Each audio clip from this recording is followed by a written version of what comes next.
We're here. I Welcome. think I think we ran out of runway on that clip. No, I didn't know when to end it. What a handsome panel. That is Brooklyn Dad, Justin Horwitz, the one and only, and the incredible T-Pain and Chip Franklin here with our pre-State of the Union.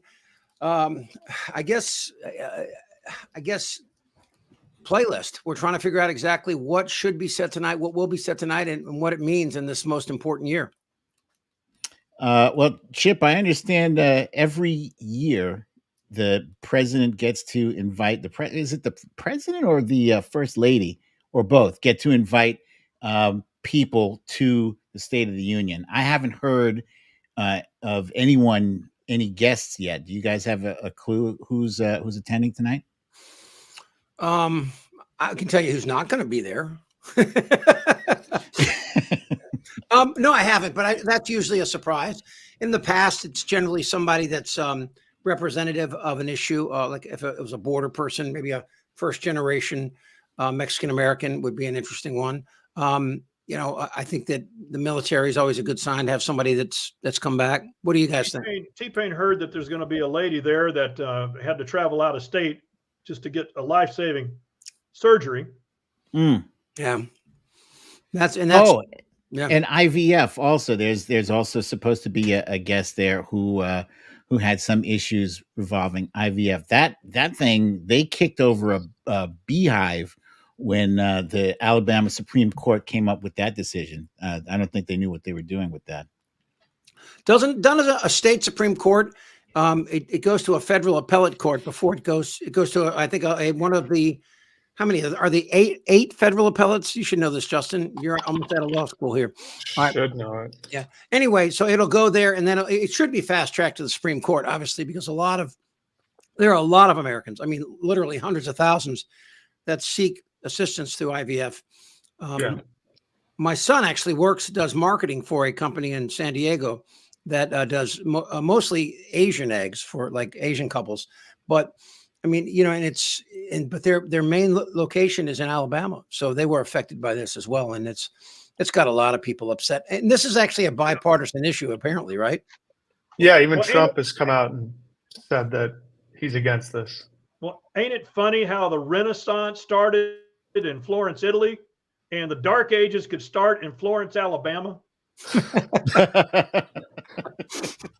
Well, it's interesting, like just like Kansas's reaction to every state that has enacted tough pro-life ordinances or tried to have found their people stood up against it. Kansas being the most notable, but every other state in the United States, a red state that has tried to get some legislation passed that would restrict access to abortion is finding difficult times. Now, there are executive actions that governors have done, but this is going to be an issue. But what do you think he's going to lead off? Where do you think Biden will start first?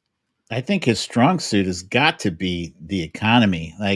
First of all, I think a lot of people owe President Joe a big apology because they swore to God that he was going to step up to the plate and his economy was going to strike the hell out. And not only did the economy not strike out with the recession, the economy hit a freaking grand slam.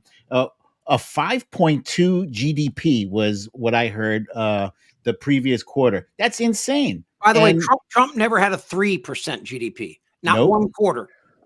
Not one. Yeah. Trump would always say, "Go check your 401ks," and now he's basically saying, "Oh, well, it's still because of me.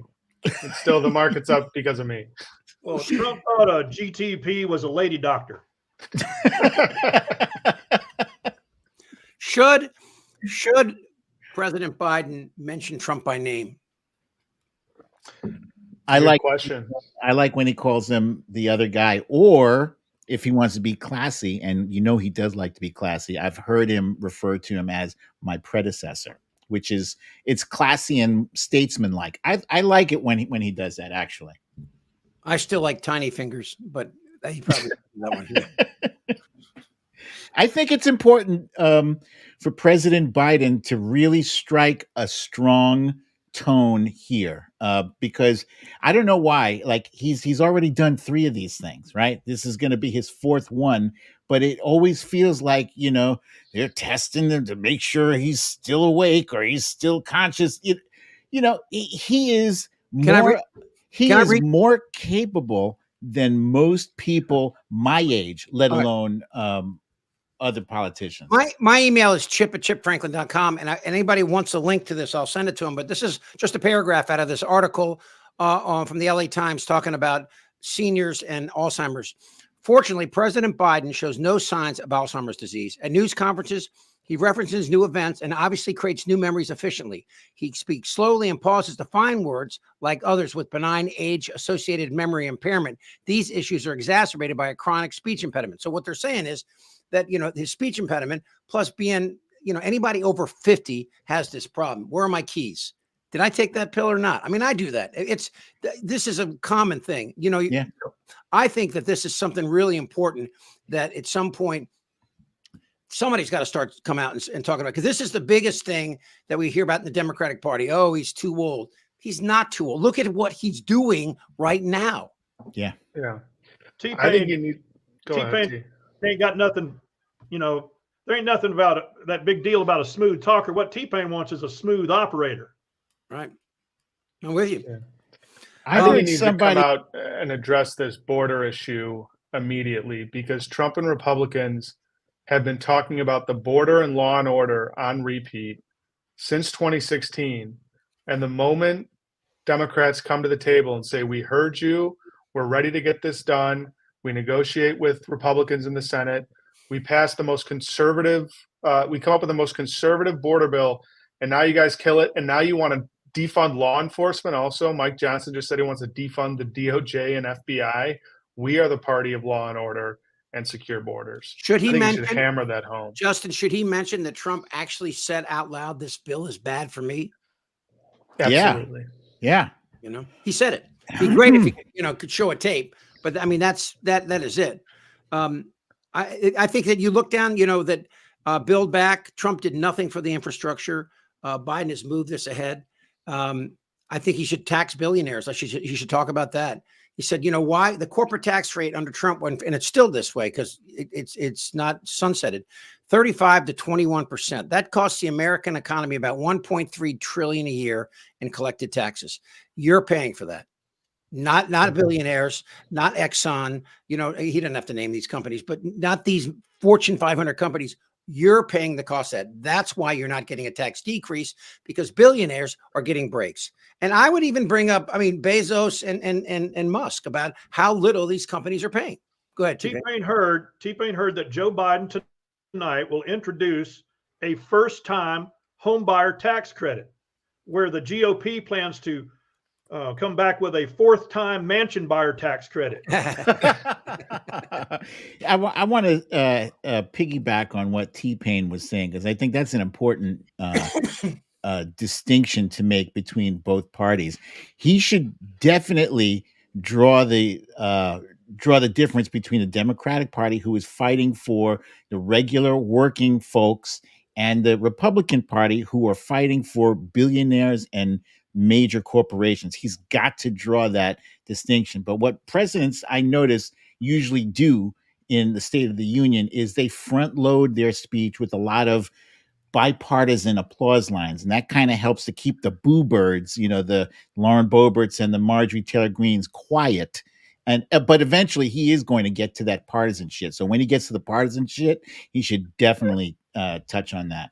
Speaking of, Marjorie Taylor Greene has already put out her pre-State of the Union message on Twitter 15 minutes ago. Here's what she's wearing, and here's what she said.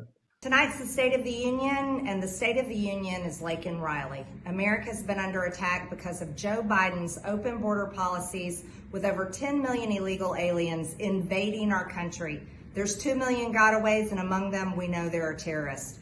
America has a national security crisis because of Joe Biden. Joe must go, and I'm ready for the State of the Union. Tonight's the State. All right, Marjorie. First of all, the 10 million is a lie, and in fact, you've heard this number 5,000, right?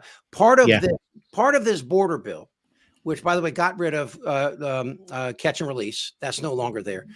When the 5,000 is talking about border encounters in one day. An encounter is somebody walks up to the gate and says, "Can I come in?" That's an encounter. So Right. the 10 million she's talking about, they're guesstimating how many people have come up to the gates in Mexico, and they're counting them as people that crossed here illegally. And she says 2 million. This is like when I interviewed Ann Coulter in 2016 in Cleveland at the National. She says there are 45 million illegals in this country. And then she looks at me and goes, "Because it's radio." I mean, you know they're lying, and they're doing it to frighten. Again, if you look at it, these undocumented people used to come and go back to Mexico until Reagan militarized the border. Up until that point, go ahead.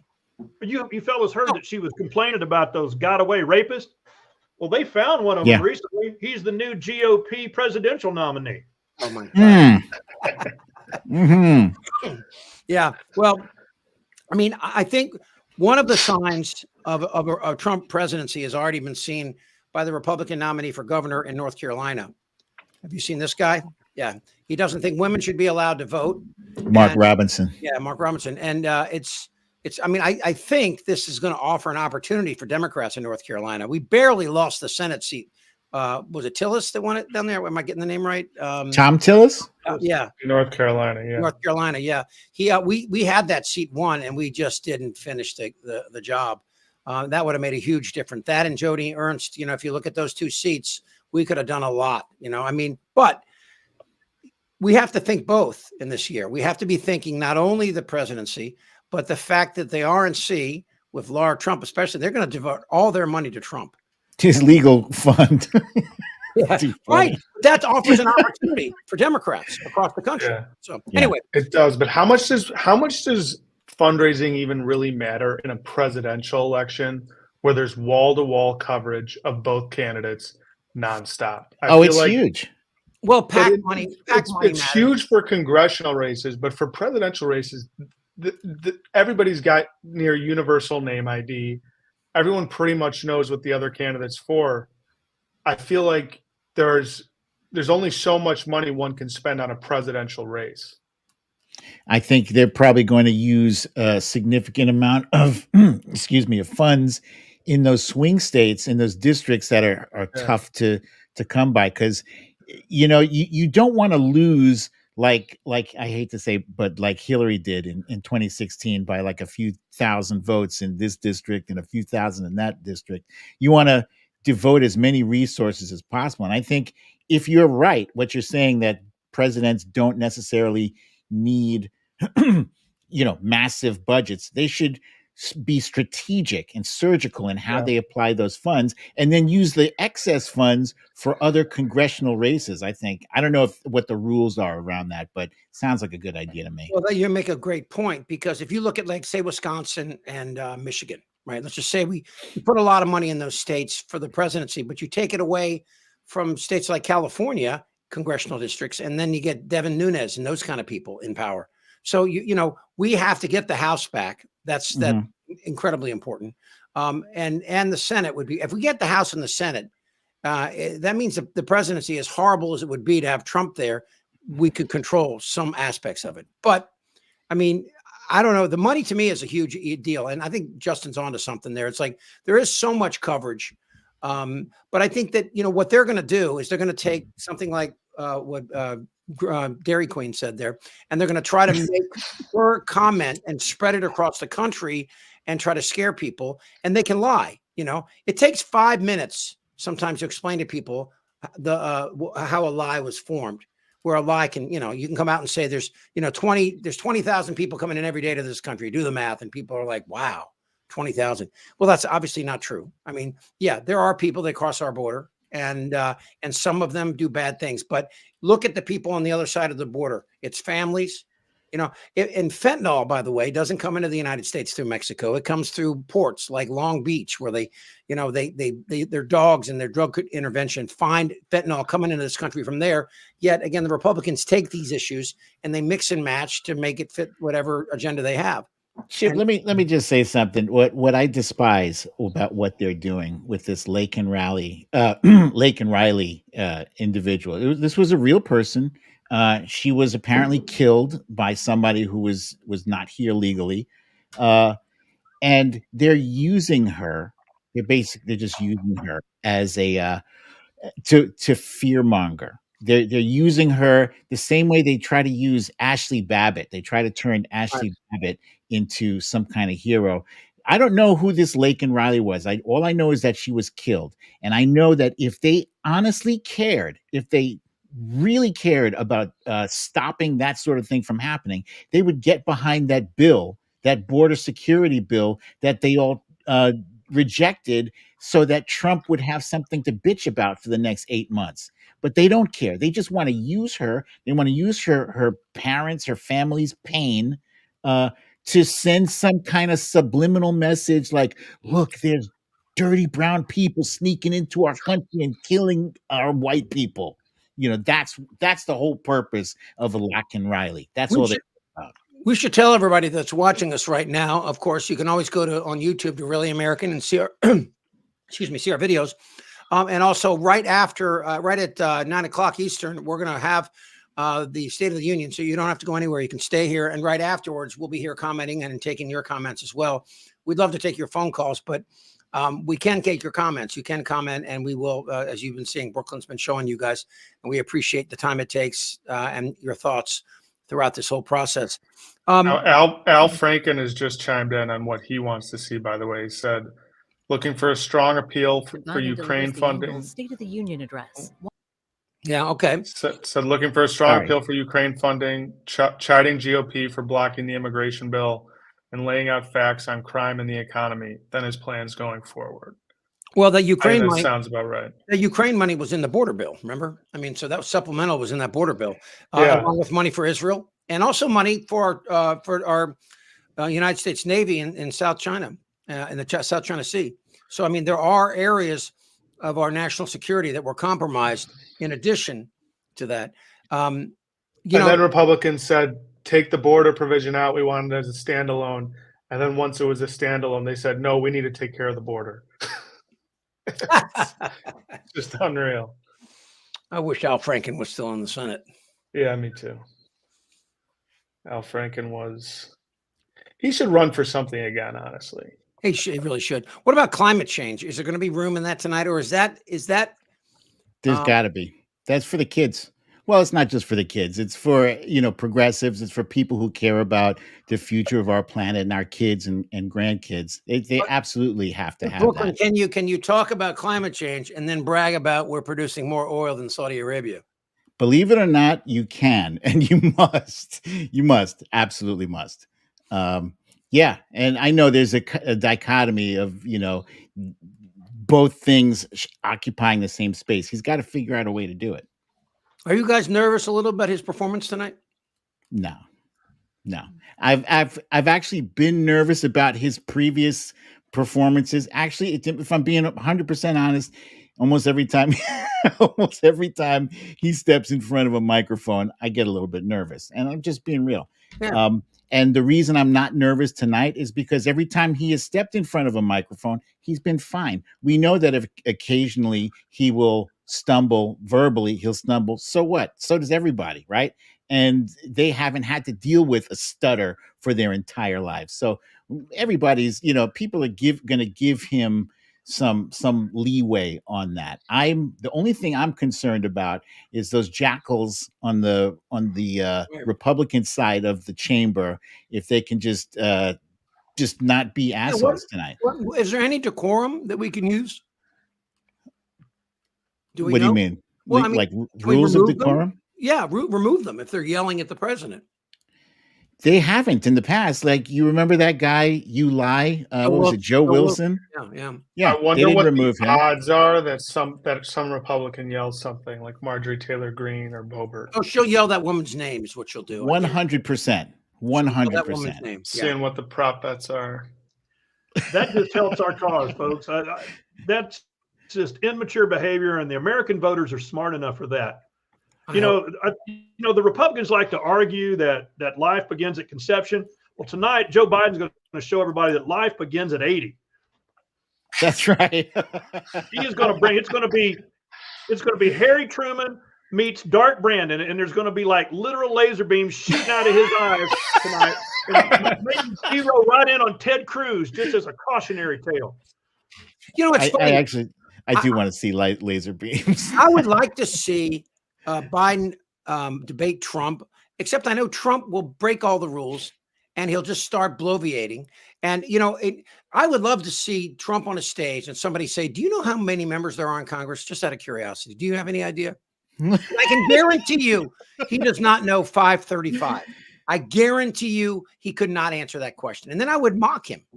I think that, I know it's not presidential. I know, but, and we're not going to get any of his supporters to vote for our guy. Right. Mm-hmm. So I'm kind of going against my own argument here, but I do believe there's something that Biden can do with showing a sense of humor, showing a, you know, being prepared. I guarantee you, I made a joke before we went on air about, you know, when I would be doing stand up and somebody would heckle me, I would say that joke I told you, and I'm not going to say now, or I would say something like, you know, hey, do I come down to 7-Eleven and tell you how to pour Slurpees? Shut up. Right. You know, so there's a lot of things. In fact, you know, I mean, really, I guarantee you they've given him some way to respond to that. You know, I mean, we all remember, oh, shut up, man. I mean, that was so honest.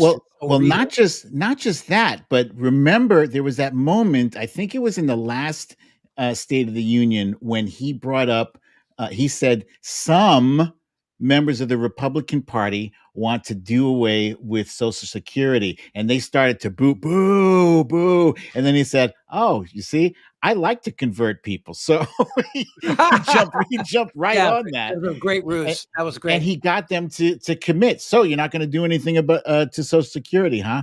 You know, in front of a national audience. I thought that was brilliant. Here's another one that he has to talk about, and it's a tough area, is Gaza. We obviously dropped all that aid, and we'll continue to do that. We're trying to get Israel to allow us to take vehicles in there. The pro-Israel, of which I consider myself a strong advocate of, they obviously have security to worry about from the West Bank to Gaza and everything in between. I mean, they are surrounded by groups that continue to call for their elimination. And so we have to find a way to carefully say we're looking out for the Palestinian people, but we will kill Gaza. We will kill Hezbollah if they try to hurt innocent people. Something forceful like that. If Michigan goes against him because he supports innocent people in Israel, then so be it. Yeah, it's going to be a tough issue. It's going to be tough. Yeah, it really is. I think, you know, he's at the same time he's dealing with a fanatic in Netanyahu. Yeah, I'm sorry. Oh, that's it. What I dislike is that there are two people running for this job, right? There's the current occupant of the White House, the president, and his predecessor, and nobody's asking his predecessor how he would deal with this situation differently. You know, I know he's going to say flat out, he's going to say, oh, well, it wouldn't happen if I were in office, but forget that. It's happening already. How would you deal with it right now? Nobody's asking him this. And it's a tough situation. It's not President Biden's policy. It is American, United States policy, how we're currently dealing with Israel. There's no president before President Biden or after President Biden who would deal with Israel differently. And right now, I think what's that line called? The Rubicon line is whether or not he will say permanent ceasefire or temporary ceasefire. They're expecting him to address this and use one of those two words. Could you imagine Donald Trump handling the Middle East situation? I mean, think about it. He took a $5 million judgment and magically turned it into an $83 million judgment. He could turn a regional conflict into an interstellar war. Yeah. And that's what'll happen if we, you know, falter on our commitments to NATO. The only thing that's prevented a global war that Trump wants us out of is the chances of global conflict will just go up.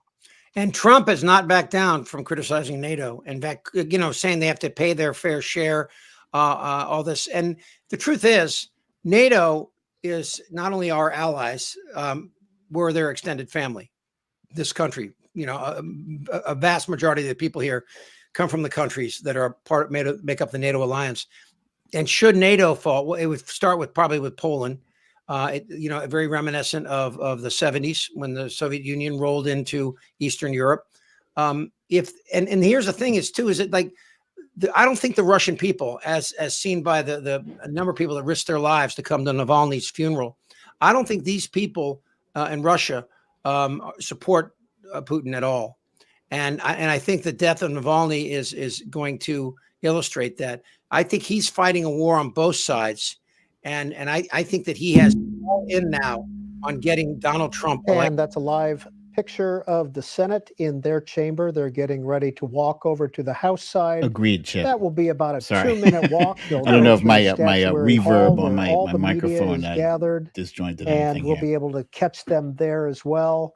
Still got the audio. President's cabinet will come through that. Wait, are you guys hearing audio? Aisle there Yeah. you see in the Because center, I had muted into it. the I'm House sorry. chamber, the All right. Joint Chiefs, several of the Supreme Court justices as well. There we go. All right, another question for you. How much, if any, should Biden speak to January 6th and the indictments facing Trump? He should I- absolutely address it. Definitely. I almost think, you remember how Republicans capitalized when Biden gave that speech and he said extreme MAGA poses, the greatest threat. I think he should stay away from that with this speech. I think there's so much meat in the fact that everything Republicans want, their entire platform, is law and order and the border. I would stick on message. We want to secure the border. They won't come to the table. We want law and order. They want to defund the FBI. I would not stray from that message and not play it.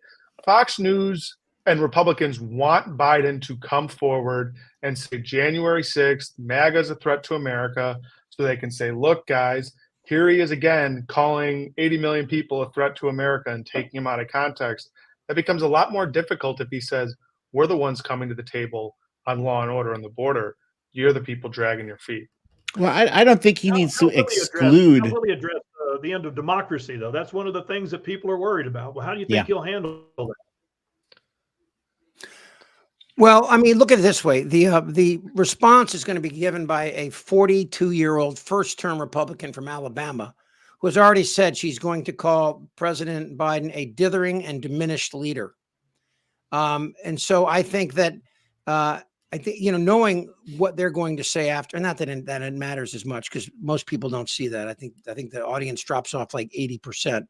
But I mean, the truth is, let's be honest, most Americans aren't going to watch tonight. In fact, I would guess very few MAGA followers. And I don't even know, I don't know what you guys think of when you talk about the 70 million people that voted for Trump. What percentage of those are MAGA and which ones are checkbook Republicans? I mean, McConnell just endorsed him again. This guy knows exactly what he's capable of. Is the Republican Party going all in on this? And will they, if we don't bring up January 6th, I know what you're saying, Justin, and I agree with you, but I worry that we have to point out that JD Vance and others have said that, this version of democracy has to end. And I don't know what that means. Yeah. Well, Chip, what T-Pain was saying was exactly right. Like a major issue. Like if you look at the top issues that voters are concerned about, saving our democracy, preserving democracy is up there in the top 3. It's one of the top 3 categories. So yeah, he absolutely has to address January 6th. And frankly, I think that also ties into the whole law and order thing. If we're a nation who is concerned about law and order, we should be concerned that one of the major candidates for office is facing 91 felony counts. And I would even, if it were me, if I were Joe Biden, I might mention those 91 felony counts. Okay, but back to what Yeah. Justin said. Justin made a really good point. This is about getting moderates, and independents to come out, right? And young people, right? And young people. Young people overwhelmingly support Biden. We just have to get them out. Uh, is it better to talk about the economy, about jobs, about abortion, choice, access, and also just climate change? Climate change offers an incredible opportunity for an expansion in our country with new technology, new jobs, new educational possibilities. I mean, should we speak in a more visionary thing, or is this a nuts and bolts? Is this like talking to your mechanic?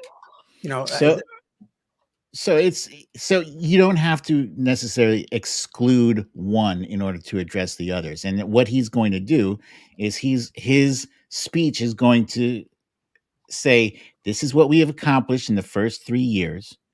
And then there's the visionary part where he's going to say, this is what we plan to accomplish in the next administration. I would speak directly to the Trump voter who cares about immigration and law and order. I would stare into that camera and say, we heard you, we hear you. That's why we came to the table with Lankford and put together a bill that the Trump supporting head of the Border Patrol Union said is the best thing we can do right now. And we need to get this forward. And the thing your leader claims to care about more than anything, that's the biggest national security issue in America. He doesn't want it because he thinks it might hurt his politics. Think about that. He is putting our national security at risk. Well, do you know, for politics. Justin, in the border bill, there are 2 scenarios that shut down the border. One of them is that I said if 5,000 border encounters occur in one day, they shut the border down. I mean, Trump had an opportunity for 4 years to do that. Biden has called for a bill that will shut the border down when numbers reach something that we don't think we can control. I mean, you're right. I agree with you 100%.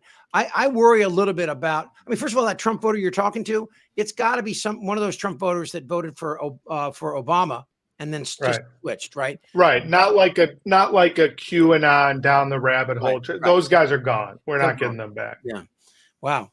That, of course, is Justin Horwitz, Brooklyn Dad, T-Pain, who we've missed so much. And I'm so glad he's back. Check out T-Pain's videos, Brooklyn's videos, Justin and mine videos at Really America on YouTube. We're posting lots of new material, and we'd love to have you there and check them out. We spent a lot of time on it. We're really committed, and we're going to be here right through the election and into whatever comes out of that. And I think all of us have that same feeling that even though tonight is not supposed to be, it's called State of the Union. This is a political opportunity. I think we'll all agree to that, right? Absolutely. Yeah. It's an opportunity for sound bites. That's why I'd love to see him speak directly to that voter he's trying to court. Interesting. So one of the things about violent crime, there's been a lot of videos in San Francisco and in New York City of people getting beat up in the subway. And then I saw some numbers in the New York Times yesterday. It blew me away that crime is down in Biden's 3 years. It's down in New York City and it's down in San Francisco. Violent crime is down. So, sure, we see these pictures of people running out of Walgreens carrying, a toaster oven, right? But violent crime, the thing that worries Americans, is down. Violent crime by undocumented immigrants, it's not even on the chart. It's so low. The numbers. Yeah, but how else is Fox News going to keep their viewers locked inside watching TV? Yeah. I mean, that's the problem. And we all know this, that, the times that I've been on Fox and tried to get a point in and been shouted over by John and Ken out of KFI, or who are freaking idiots, by the way. If you live in Los Angeles, never listen to them. Call them up and tell them Chip Franklin's an a-hole, okay? I think, didn't they kick you off the last time you were on? They said, we're done here. We've had enough of you. It's funny, though. I think about this. I wonder, I do really, for the record, when I started in talk radio in 1993, I really didn't. I was familiar with politics. I was in Washington, D.C. But when I came on, and of course, Bill Clinton was starting to screw the pooch, and there was an O.J. Simpson trial happened, and the world kind of changed. And it took me a while to figure out, what was the right side. And I think a lot of them. I was in Washington, D.C. 4 hours a night on one of the top stations in the country, and they just threw me out there. And I listened to it. Took me like 5 or 6 years to really figure it out. And I think a lot of Americans are going to look at this with questions like, we want a country that we feel is going in the right direction in every way that means, personal freedoms. Yet, we don't want, do I want a woman in California to force a 9-year-old kid to have a sex change? Nobody wants that, right? Don't get caught into the argument about should a 17-year-old, 230-pound a biological male be able to swim against a 120-pound female in a swim rate? No. And I mean, and why do we even get dragged into these culture war arguments that are so? I mean, this is Steve Bannon at Breitbart had on his walls their whole ethos so that they knew culture war. This is the war we're going to fight because it's a war we can win if we bait them into talking about it. And I think the Republicans have given the Democrats a political victory by backing away from this border deal, because we can take their issue and say, this is our issue. We're the party of secure borders. We don't know what you guys stand for at this point. You want to defund law enforcement. You're against in vitro fertilization, which 90% of the country is for. You guys are insane. I think, and one of the worries, and some Supreme Court members will be there tonight. Obviously, not all 9. I don't know which cabinet member's not coming. Do we know? Oh, who's the designated survivor? Yeah. It is interesting I wonder when we talk about these culture wars, how many times a camera is going to come down and hit, I don't know, Alito, Thomas, Coney Barrett, whomever, right? In the past, I've done when I was younger and they had these, they didn't cut away like that, but today they get it. This is a television event, and they will cut to people. They'll cut to Marjorie Taylor Greene, and Dairy Queen, as I call her, or Miss Cracker Barrel, whatever you like, so whatever it is. I mean, T, this is interesting. So you live in a great part of the country to get a feel for identification for what the Democrats are trying to say. What does the tone have to be tonight? Is it argumentative, or is it like, look, man, look what we're doing. Just look at the numbers. Well, the funny thing is, Joe Biden, demographically, he should appeal to a lot of these folks that are Trump voters, a lot of these MAGAs. I mean, first of all, he was raised in a lower middle income house, no special privileges. He made his own way. Now there's these folks down the road in these fancy double wide trailers, and they identify with the guy that poops on a gold toilet. His story should be relatable to these folks. Should he tell that? I mean, obviously, the Democratic Party, let's look back to 2016 and Donna Brazile and, the DNC, and we screwed the pooch in so many different ways. I don't think that we're anywhere near that party heading into the spring and summer of this election year. I think we learned a big lesson in those swing states, and I'm talking money again. And just, I think Biden is going to be traveling through these states, and here's another question about this too, is Kamala Harris's comments. I thought she was really good recently. And I think we're going to see more of her. I mean, I don't know why they've hidden her these past 4 years. I'm a fan. I think that she is conservatively. Why are you shaking your head, Brooklyn? Yeah, because I agree with you. I think I think she should have been utilized more often and put in situations where she can thrive. And instead, they used her sparingly. And in those instances that they did manage to use her, she was poorly deployed and maybe not even as well prepared as she could have been. So yeah, I'm all in for her being more front and center and showing everybody how capable she is, so that when 2028 rolls around, maybe we got a ringer right there in the White House. If you're watching your screen right now, you can see Mike Johnson and Kamala Harris speaking on the dais right now, and I can only imagine what they're saying to each other. You want me to turn that volume on? No. By the way, we can't hear what they're saying. No. By the way, we're going to continue with the State of the Union, so watch it right here with us. And then when it's over, we'll be back on and we'll talk about what we heard, and we'll even run some of Britt's response, get a little taste of that when she does as well. And so again, the Senator. Chip, they were just flashing Mitch McConnell on the screen there. I wanted to spend a minute or so just talking about how disappointing but unsurprising it was that he, through his support, he endorsed Donald Trump. I mean, this is the same guy who he basically said that Donald Trump was responsible for January 6th. And here he is. He has nothing to gain by endorsing him. He's out the door. He's just announced that he's not running for he's not running for GOP Senate leadership. Can I give you an idea why? How about this? Yes. How about he's worried about possible prosecution for the millions that Secretary Chow and he accumulated while in office, and that You know what's insane? Her father's shipping company out of China they seized $10 million in cocaine on her ship, on the Chow family ship, Mitch McConnell's wife's father's ship, and she was put in charge of the Department of Transportation. Hey, now you got What? Ronnie Jackson's attention.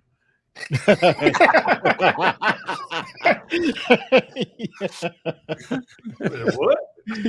Who was the Republican who ran the ad, who ran against Mitch McConnell, and he started calling him Cocaine Mitch, and then after Mitch lost, he did the Pablo Escobar mocking him. yeah. That's an underreported on story. The McConnells and cocaine and the Department of Transportation. That's really remarkable. Obviously some of the faces that you're seeing in here are part of the, I don't think the president, and I just was thinking of seeing the representative from Michigan. I think he's going to have to talk about Gaza at some point. And I don't know where. I would start with the economy. I would talk about unemployment. I would talk about minority unemployment. I would talk about inflation. Did you know vegetables are down 40% from a year ago today? Yeah, now that's talking about outside of law and order and the border, because I do think there's an incredible opportunity to talk about the issues Republicans care most about, that Republicans are refusing to legislate on right now. Talking about costs of groceries going down is absolutely something I'd love them to talk about. I'd love them to talk about violent crime going down despite everything we see on TV all day. Right. Mm-hmm. I mean, and obviously it's hard. Here's the kicker. And I don't know how you say this, but like, look, I can't show you a commercial where crime has gone down, but they can show you images because there's cameras everywhere now of people getting hurt. But let me show you some of the images of people not getting hurt. And I would show people in Central Park playing Frisbee. And this is the America that's real, not the one the Republicans want you to fear. They want you to fear people with brown skin. I wouldn't say brown skin, but I would say they want you to fear other Americans. Yes, we have to have. You had it right. Sorry, you had it right with brown skin. Yeah, just saying. Yeah, I worry about that because then it seems manipulative. You know, I mean, it's not manipulative. It's 100. You are 100% right. We can't tiptoe around this shit. That's what it is. Yeah. And when they talk about this Lockhan Riley incident, that's what they want you to think about. They're not, complaining about some people from Canada. They're not talking about people coming over from England. They're not talking about that shit. They only care about people coming over from Mexico, from south of the border. And didn't he come over under Trump? The guy who did this came over under Trump on some 2019, I think it was. Unreal. Well, I'm sure he knows that. But, it's interesting. So where I'm sitting right now, I'm 19 miles from the Mexican border. And when my great-grandfather was born, this was Mexico. That's how recently this part of the United States was Mexico, when my great-grandfather was born. Wow. So the idea that we have a fluid issue with Central America and Mexico. We have people, yes, they're running from gangs. However, these gangs were allowed to propagate because the American government, we saw it during the Reagan administration, went down in Venezuela. They went down in El Salvador, in Guatemala, and they imposed dictatorial regimes in there. They helped them get elected so we can put American businesses in there and work for pennies, get workers pennies on the dollar. And what we created was a mess. I mean, this is all documented. There's dozens of videos about this in documentaries. The mess in Central and America and Mexico, it's not your problem because obviously you may not have been alive during that period of time, but these are Americans that have brothers or sisters or fathers or uncles and cousins that live in this country and are productive. They've created the 5th largest economy in the world, and it wasn't Procter and Gamble. It wasn't a large food. It was these Mexican Americans that came here and they want citizenship. They want to pay taxes. They're already paying taxes that they're not getting anything for when they purchase things or when they send money home. If we don't have immigration in this country, our gross national product over the next 20 years can fall by a percentage and a half or more. Well, and Jay Powell hinted at that today. He said part of the reason the economy is doing so good is because of immigration. And even Maria Bartiromo fired back at whoever Republican was on her show, was saying, "Oh no, how he's so wrong. This has nothing to do with it." And she was even like, actually. One more thing that on that tape that you gave me with Stephanie Rule with Rachel Maddow, Stephanie made a great point that wages are up. And one of the reasons wages are up in here is because Biden's protection of unions and unions being able to get wages for American workers, wages that allow them to be able to pay bills, to be able to try to get behind some of this student debt or credit debt, and to try to move forward in our economy. And yes, sometimes wages cause prices to go up, but we're also controlling that. As I mentioned before, inflation, look at gasoline prices, with the exception of California, where they're low. You bring up a real good point. He should speak to union workers also. Their big concern with ERA voters in Michigan is part of the reason they're trying to speak to unions. You've got close to 50% of union membership for Trump, a guy that most union members don't even realize that Trump is on tape talking about, let's go right to work. I mean, let's destroy the unions. Yeah. He sided with management during the UAW strike. People don't even know that.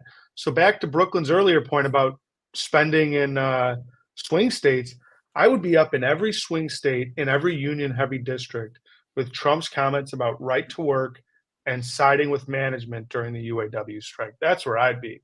Hitting them in their bottom line. Yeah. This is obviously, if you're just joining us now, we really appreciate it. It's Brooklyn Dad. That's Justin Horwitz. I'm Chip Franklin and T-Pain. We're talking about some of the issues that we expect to hear tonight. President Biden will be speaking in about less than 15 minutes now.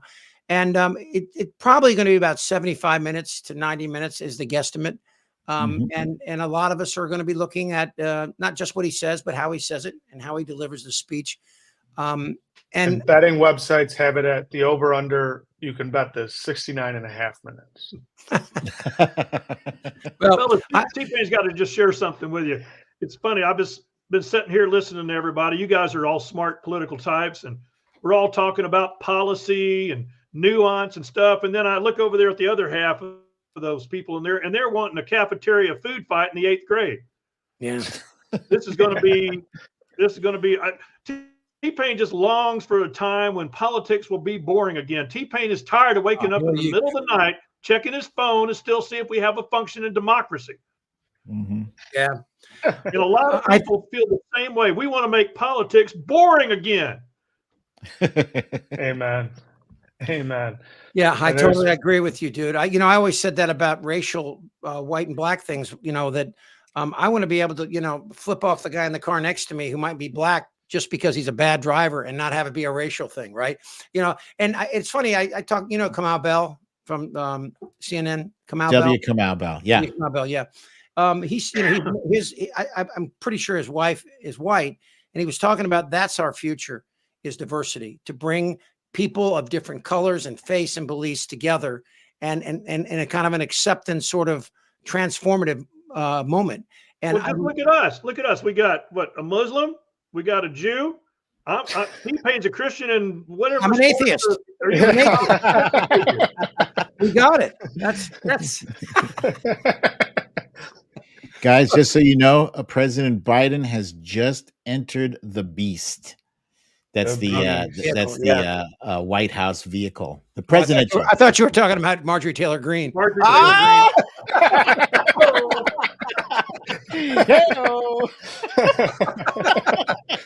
I don't want to picture that anymore. I just served that up to you, didn't I? Terrible. Yeah, I still remember that story that I forget the woman who was working with for Meadows, his assistant. Christy, the one who testified in the Cassidy six. Yeah, Cassidy Hutchinson. Yeah, when he tried to reach up in the backseat of the Beast and grab the wheel from the Secret Service agent. Yeah. You know, that story.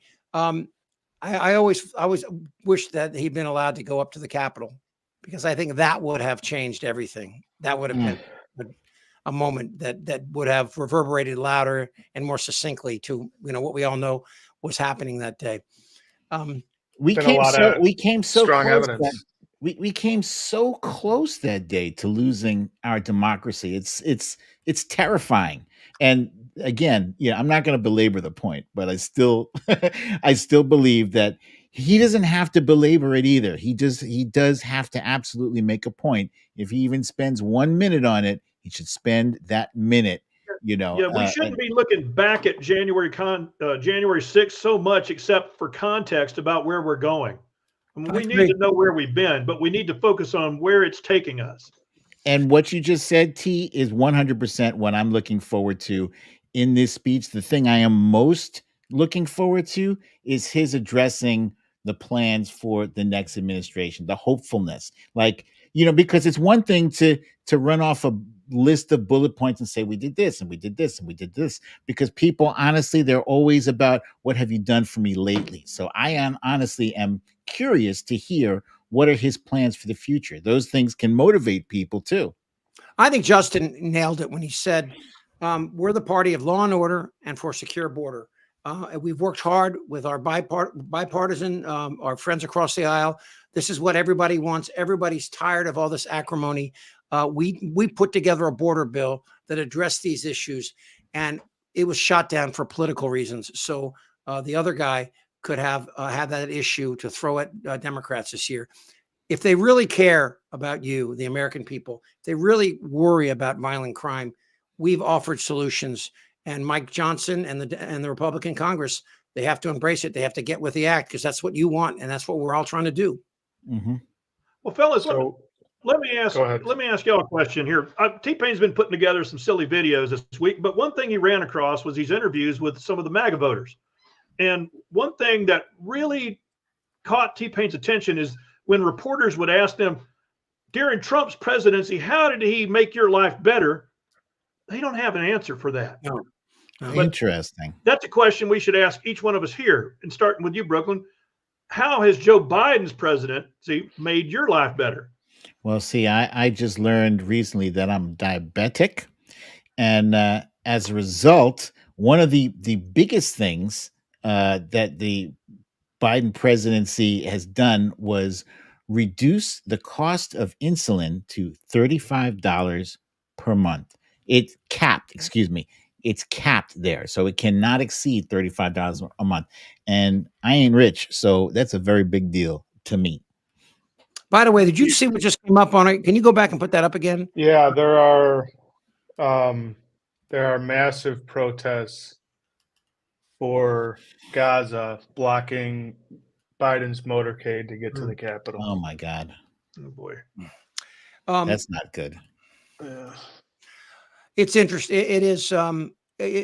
President Biden, I think, has what he has improved for me. I'll jump in front of you, Justin, here, give you a second to think about it. But what he's done for me has made me more aware of the fragile nature of democracy. And it's interesting. And I say that it sounds like I'm saying that he did that, but what he did by showing, what he wants to do, I realize what needs to be done. We don't talk about infrastructure until a bridge collapses, but you have to get things done before these horrible things occur. And you need people with vision and leadership. I remember when Joe Biden, after the Soviet Union broke up, talking about how to move in there and to, help Ukraine and to help these countries, develop so they can get in NATO. And Clinton held him off because Clinton had a different agenda, which was an economic agenda. I get it. But I still think that this is a guy that has a vision, and that, in a lot of ways, I think we've seen the kind of person he is by the way he treats his son, Hunter, who has a lot of problems. Hunter is a train wreck, right?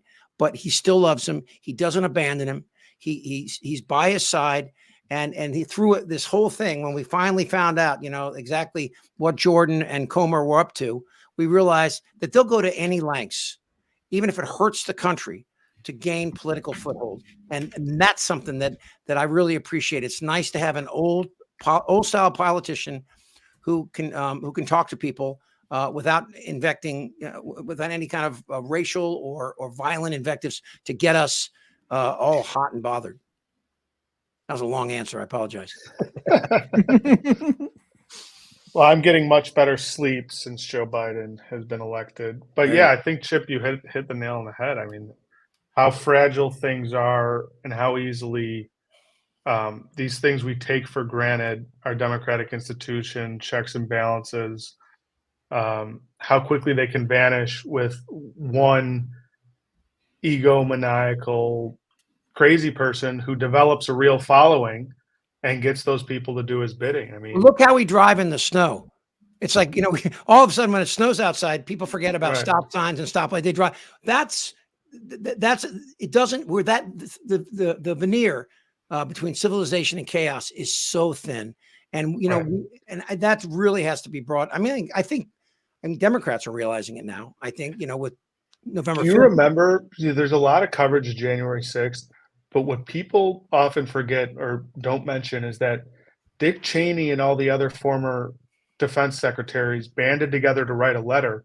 There was so much concern by former defense secretaries that the military was going to go along with the coup attempt that they actually all issued letters to the current leaders in the Pentagon saying, do not go along with a potential coup.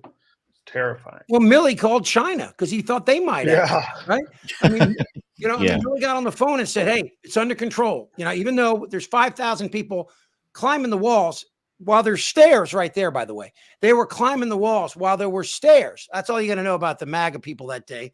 You had these guys climbing up and falling from 15, 20 feet when 20 feet that way, you could have walked upstairs. I think that image is in people's minds.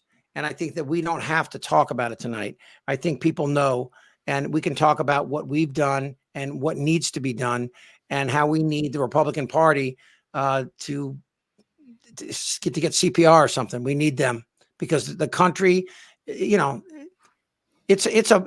not just a fragile veneer of our civilization. The world is in peril too.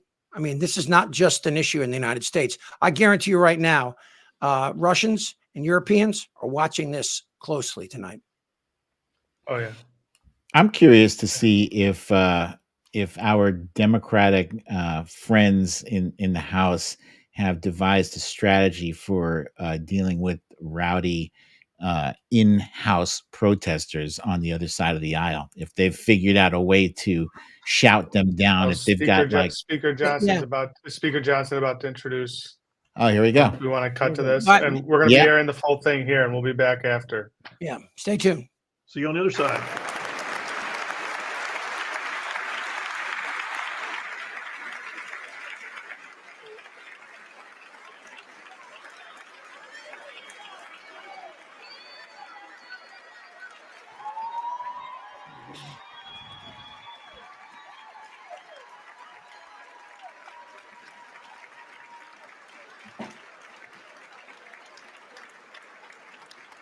Have it on.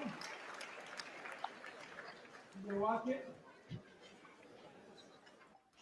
By the way, that's the members of the Supreme Court who have just entered the chamber. And we've got footage on the right side of the screen there that looks like it could be President Biden's motorcade. I wonder what they did with those protesters to clear the way.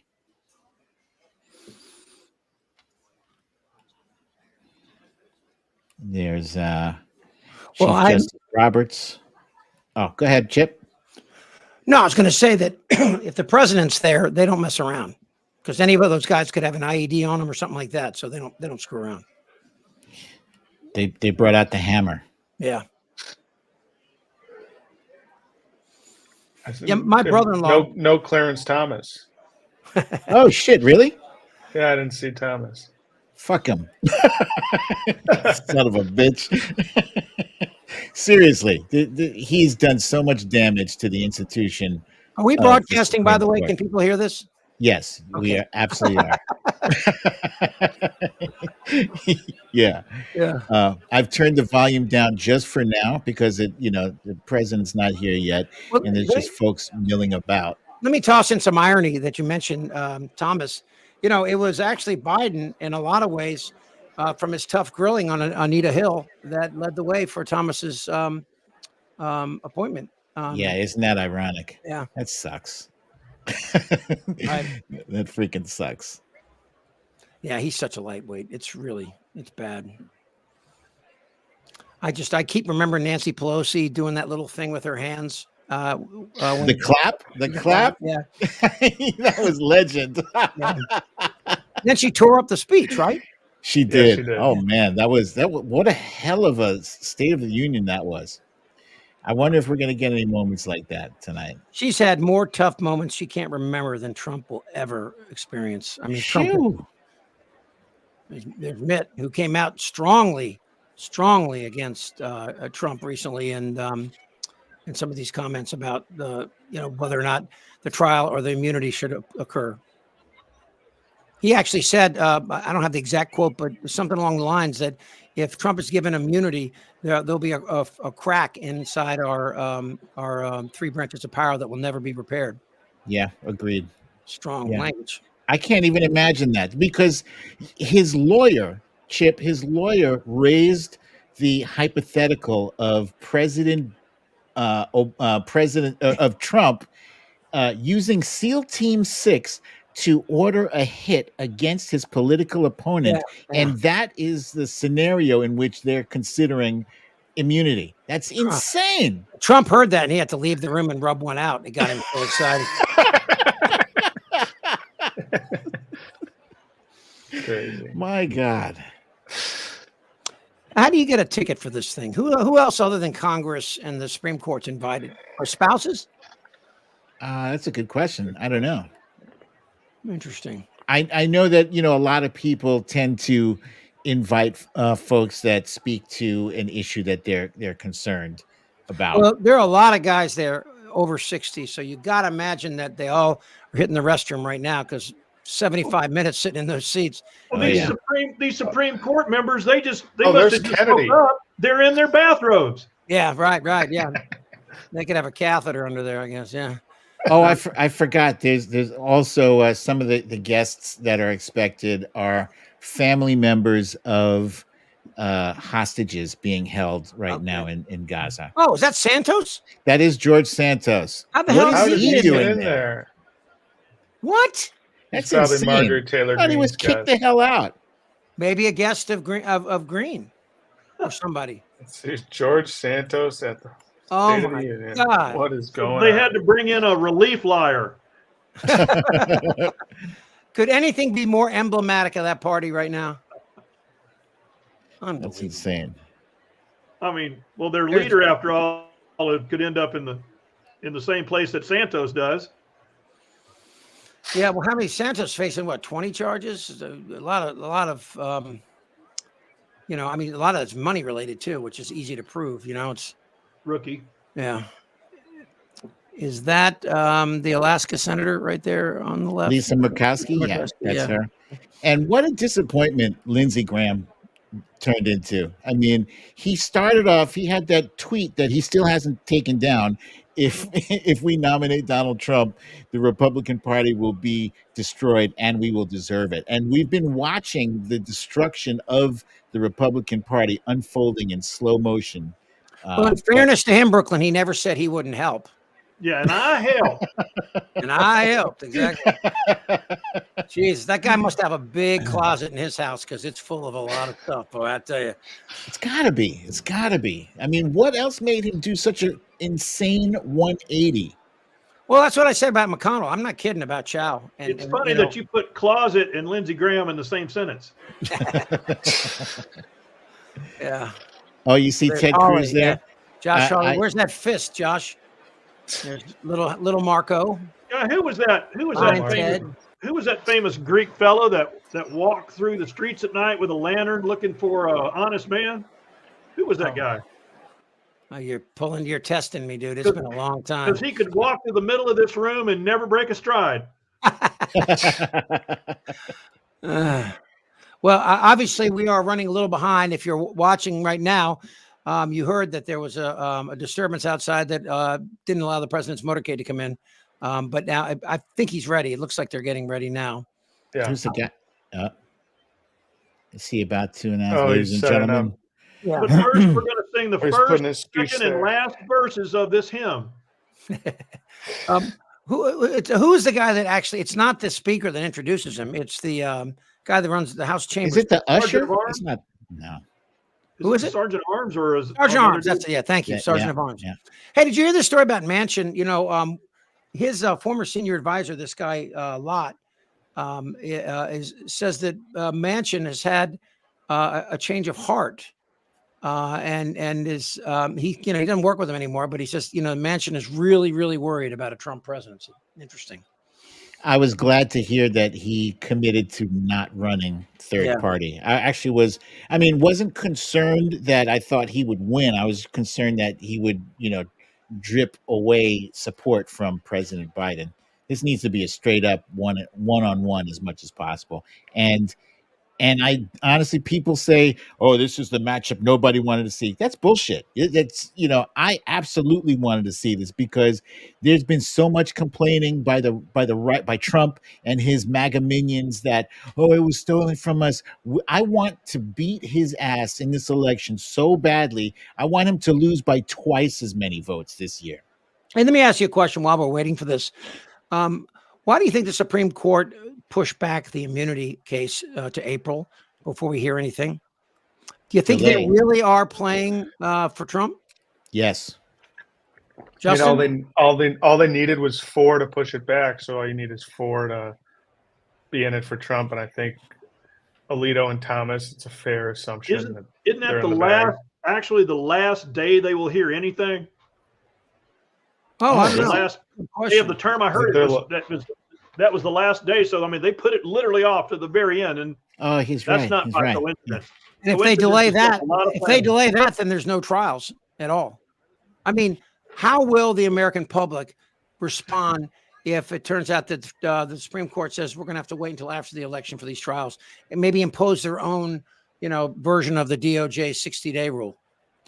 There's a lot of hay made out of, if former President Trump is incarcerated, there'll be riots in the streets. They always talk about the people on the right making a fuss, and that's why we shouldn't do this. What about the people on our side who would be fucking pissed off if justice is delayed or denied? What about us? I don't even want to go there. I think about picking up a baseball bat every day, but I know that, my shoulder's not what it used to be. So, I know we have. If you want to keep the MAGAs out of the street, just put on a Honey Boo Boo marathon. Look, I know we have restraint, and I know that folks don't have to worry about us, taking it to the streets. But that would be a ludicrous denial of justice. It's clear that Clarence Thomas and Samuel Alito have the most to gain from a delay. Why? Because they will be able to retire, to step away from the bench if there's a Republican in the White House and not worry about upsetting the 6-3 balance, because a Republican in the White House will mean, they'll appoint my replacement who will most likely be conservative. I disagree with you there. I don't think Alito or Thomas care about their legacy. I think they're so self-absolved. I think so. The second gentleman. Their donors care about it. Maybe. The second gentleman has arrived. Yeah. I wonder, Kamala and MAGA Mike are just standing up there talking. I wonder what they're saying. She's thinking Tiny Johnson. Yeah, probably. I wonder if they're ever not being cordial, but they just have a smile on. They're really screw you, Or Harris leans over and goes, "Did you have pizza tonight?" Is that smelling? You know, um, Kamala is standing up there smiling, and meanwhile saying, "You know, I've got a knife in my purse, right? I could slit your throat in front of everyone, and Yeah, no one would stop me." exactly. Exactly. I remember as a kid watching those fights in Parliament, and I always thought that's not such a bad thing. At least it's honest. It's right out in the open. Yeah. Oh Right? yeah, those fights are very entertaining. And afterwards, the guys all get together and they buy each other a pint. Oh, here we go. Something's happening. Oh, it's Jill, First Lady. There she is. I love her. She's tough She's too. great. Yeah, it's Would fantastic. she have been traveling with Joe? I believe so. Yes, yeah, she'd have been in the Question. race. So Yeah, Biden will think come so. on next, and a reminder, we're going to pan away for the. and we will be The back full thing. afterwards. And you can send us your comments during the actual State of the Union as well, and we'll be watching them there too. So we're not entirely going away. Here we go. Here we go. Enjoy. Mr. Speaker, the President's Cabinet.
Mr. Speaker, the President of the United States.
Keep looking this way.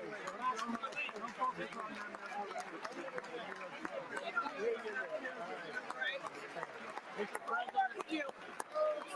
Look over here, Mr. President.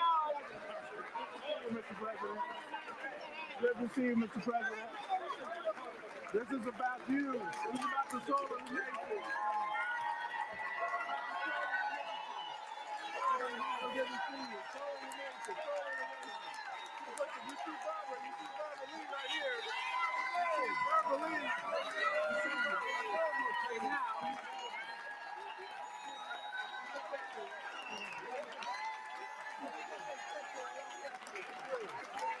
Bless you, sir.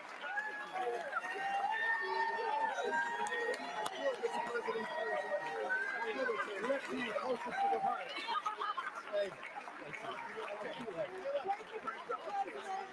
Save democracy. President, I'm watching video. I know, Steve. Love you, Mr. President. I know, Steve.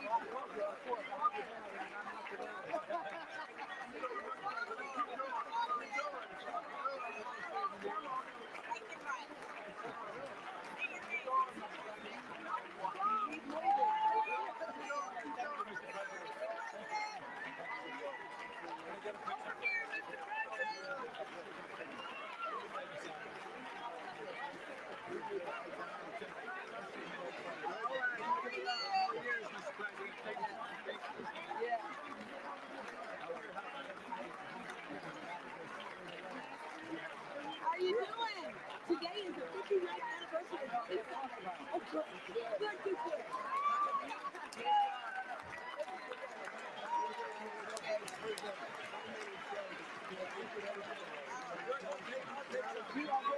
All right, Mr. President. Here we go. Oh, no. You got it? I can't. You're winning.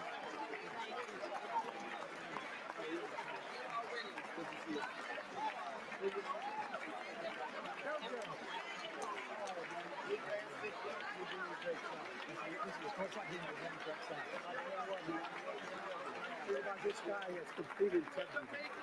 All right. Thank you for everything. We gotta get a good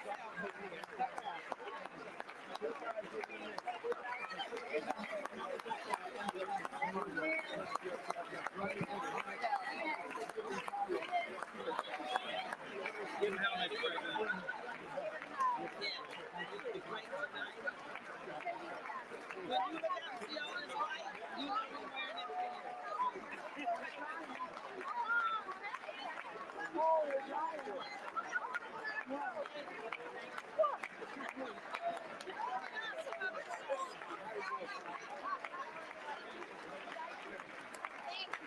your last member.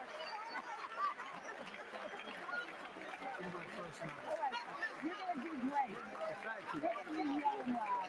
We're going to be yelling too.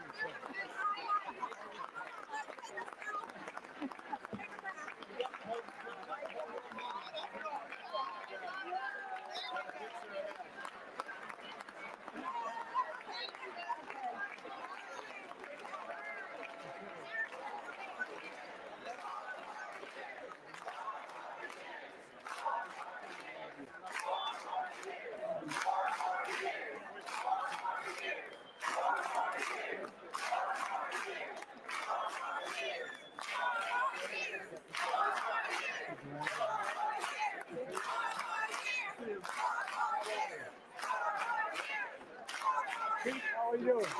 Good to see you. All right, are we going this way? Yes, sir.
Tony.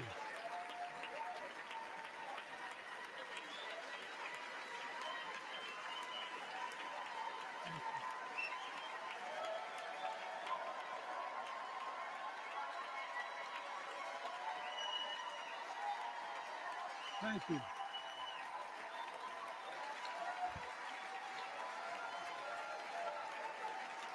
David Jill.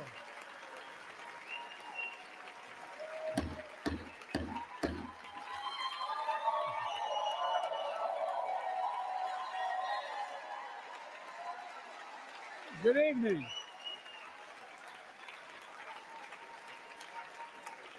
Good evening. If I were smart, I'd go home now.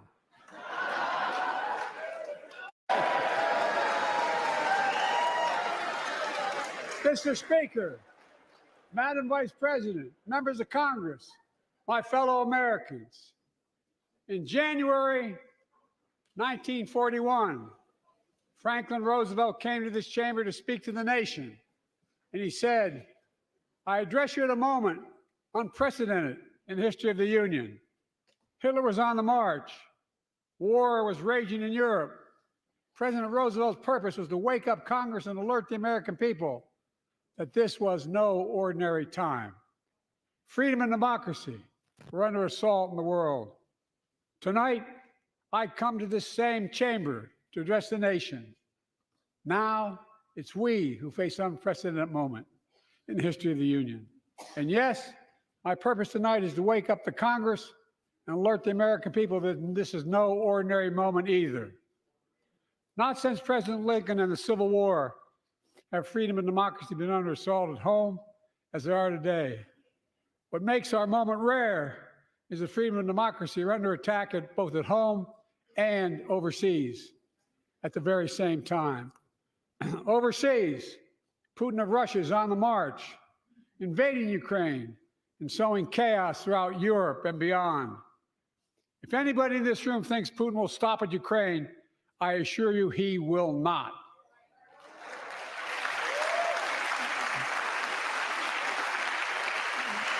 But Ukraine can stop Putin. Ukraine can stop Putin if we stand with Ukraine and provide the weapons that it needs to defend itself.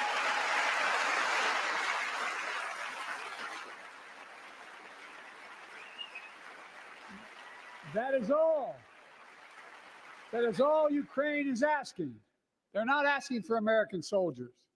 In fact, there are no American soldiers at war in Ukraine, and I'm determined to keep it that way. But now, assistance to Ukraine is being blocked by those who want to walk away from our world leadership. It wasn't long ago when a Republican president named Ronald Reagan thundered, "Mr. Gorbachev, tear down this wall." Now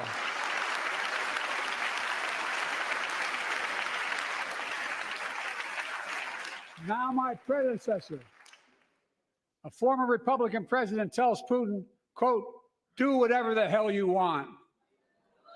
That's a quote.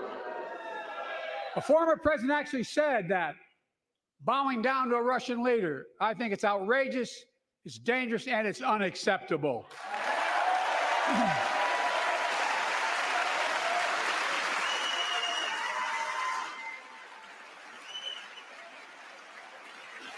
America is a founding member of NATO, the military alliance of democratic nations created after World War II to prevent war and keep the peace. And today, we've made NATO stronger than ever. We welcomed Finland to the alliance last year. And just this morning, Sweden officially joined, and their minister is here tonight. We're going to stand up. Welcome. Welcome, welcome, welcome.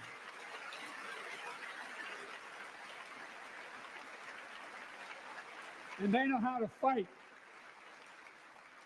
Mr. Prime Minister, welcome to NATO, the strongest military alliance the world has ever seen.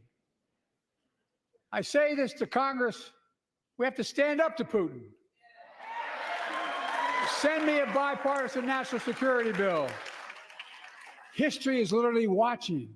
History is watching. If the United States walks away, it will put Ukraine at risk. Europe is at risk. The free world will be at risk, emboldening others to do what they wish to do us harm. My message to President Putin, who I've known for a long time, is simple. We will not walk away.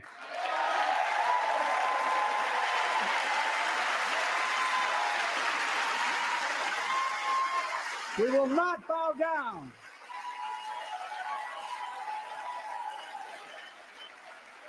I will not bow down.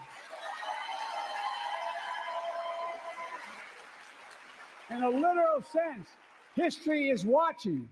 History is watching. Just like history watched 3 years ago on January 6th, when insurrectionists stormed this very Capitol and placed a dagger to the throat of American democracy. Many of you are here on that darkest of days. We all saw with our own eyes the insurrectionists were not patriots. They'd come to stop the peaceful transfer of power, to overturn the will of the people. January 6th lies about the 2020 election and the plots to steal the election posed a gravest threat to U.S. democracy since the Civil War. But they failed. America stood.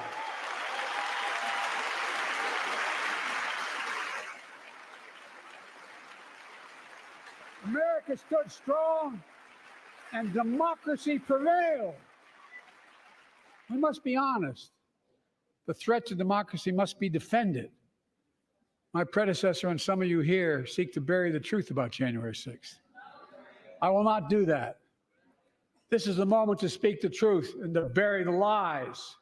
Here's the simple truth. You can't love your country only when you win.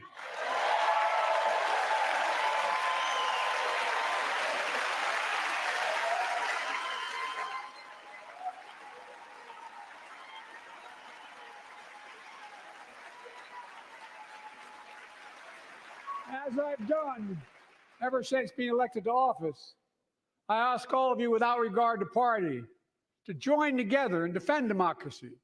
Remember your oath of office is defending against all threats, foreign and domestic.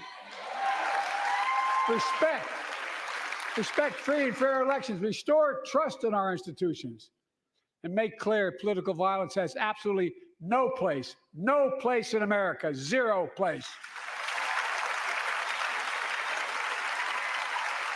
Again,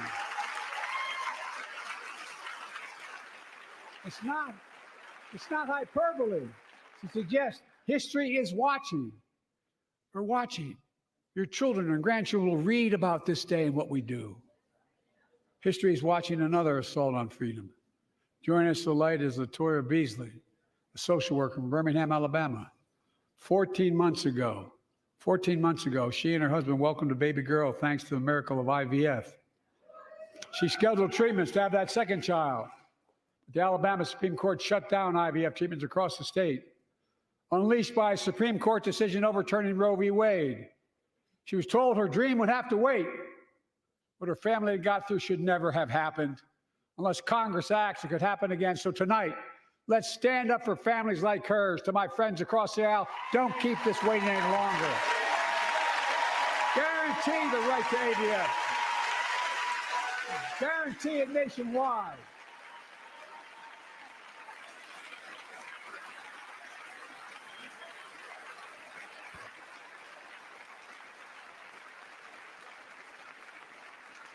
Like most Americans, I believe Roe v. Wade got it right. I thank Vice President Harris for being an incredible leader, defending reproductive freedom, and so much more.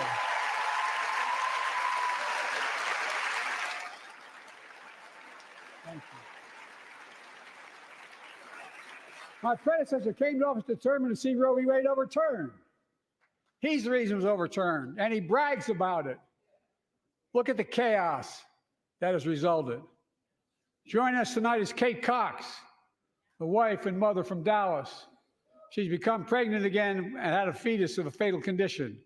Her doctor told Kate that her own life and her ability to have children in the future were at risk if she didn't act. Because Texas law banned her ability to act, Kate and her husband had to leave the state to get what she needed. What her family got through should have never happened as well, but it's happening in too many others. There are state laws banning the freedom to choose, criminalizing doctors, forcing survivors of rape and incest to leave their states to get the treatment they need. Many of you in this chamber and my predecessor are promising to pass a national ban on reproductive freedom. My God, what freedom else would you take away? Look, it's a decision to overturn Roe v. Wade. The Supreme Court majority wrote the following, and with all due respect, justices, women are not without electoral power. Electoral or political power. You're about to realize just how much you're right about that.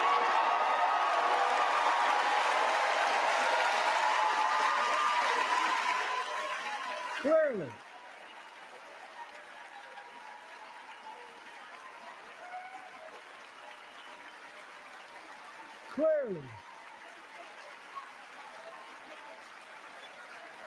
Those bragging about overturning Roe v. Wade have no clue about the power of women.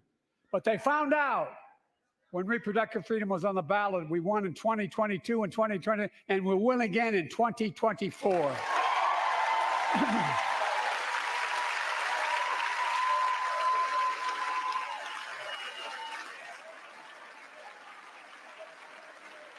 If you, the American people, send me a Congress that supports the right to choose, I promise you, I'll restore Roe v. Wade as the law of the land again.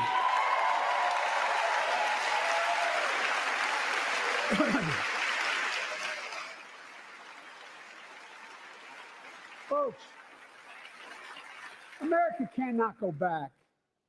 I'm here tonight to show what I believe is the way forward, because I know how far we come. 4 years ago next week, before I came to office, the country was hit by the worst pandemic and the worst economic crisis in a century. Remember the fear, record losses? Remember the spikes in crime and the murder rate, raging virus that took more than 1 million American lives, of loved ones, millions left behind? A mental health crisis of isolation and loneliness. A president, my predecessor, failed the most basic presidential duty that he owes to American people, the duty to care.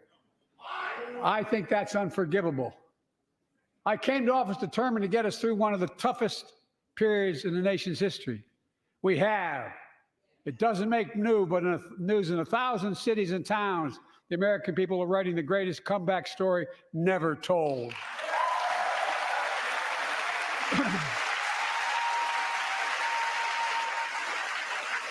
So let's tell the story here. Tell it here and now. America's comeback is building the future of American possibilities, building an economy from the middle out and the bottom up, not the top down. Investing in all America, in all Americans, to make sure everyone has a fair shot. We leave no one behind. The pandemic no longer controls our lives. The vaccines that saved us from COVID are now being used to beat cancer, turning setback into comeback. That's what America does. That's what America does.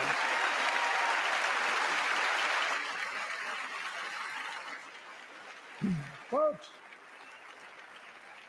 I inherited an economy is on the brink. Now our economy is literally the envy of the world. 15 million new jobs in just 3 years, a record, a record. Unemployment at 50-year lows. A record 16 million Americans are starting small businesses, and each one is a literal act of hope. With historic job growth and small business growth for Black and Hispanics and Asian Americans, 800,000 new manufacturing jobs in America and counting. Where is it written we can't be the manufacturing capital of the world? We are, we will. More people have health insurance today. More people have health insurance today than ever before. The racial wealth gap is as small as it's been in 20 years. Wages keep going up, inflation keeps coming down. Inflation has dropped from 9% to 3%, the lowest in the world and tending lower.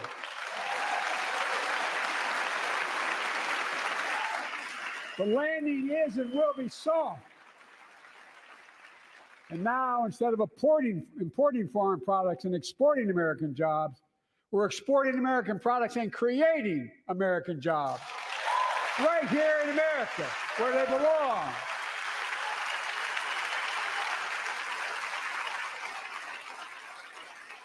And it takes time, but the American people are beginning to feel it. Consumer studies show consumer confidence is soaring. Buy America has been the law of the land since the 1930s.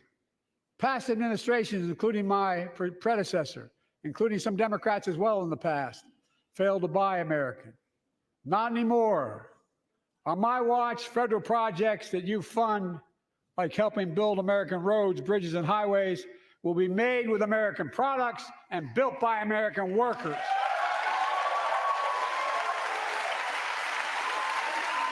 Creating good-paying American jobs.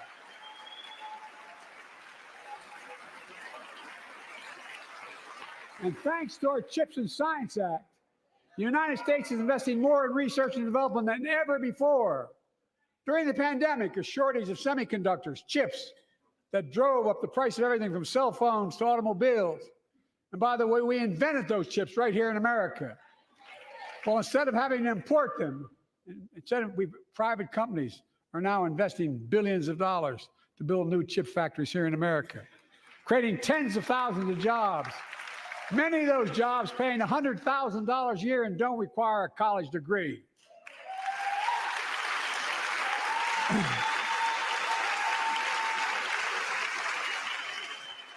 In fact, my policies have attracted $650 billion in private sector investment in clean energy, advanced manufacturing, creating tens of thousands of jobs here in America.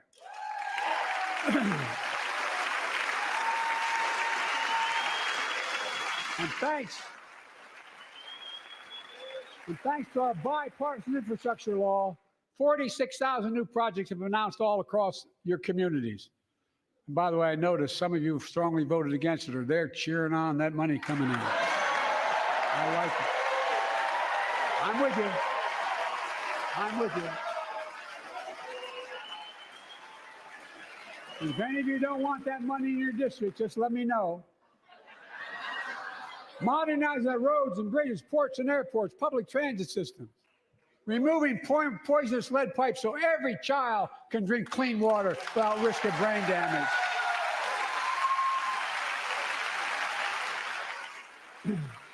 Providing affordable high-speed internet for every American, no matter where you live, urban, suburban, or rural communities, in red states and blue states. Record investments in tribal communities. Because of my investment in a family farm, because I invested in family farms led by my Secretary of Agriculture, who knows more about this than anybody I know, we're better able to stay in the family for those farms and their children and grandchildren won't have to leave home to make a living. It's transformative. The great comeback story is Belvedere, Illinois, home to an auto plant for nearly 60 years. Before I came to office, the plant was on its way to shutting down. Thousands of workers feared for their livelihoods. Hope was fading. Then I was elected to office and we raised the Belvedere repeatedly with auto companies knowing unions would make all the difference. The UAW worked like hell to keep the plant open and get these jobs back, and together we succeeded. Instead of auto factories shutting down, auto factories reopening, and new state-of-the-art battery factories being built to power those cars there at the same.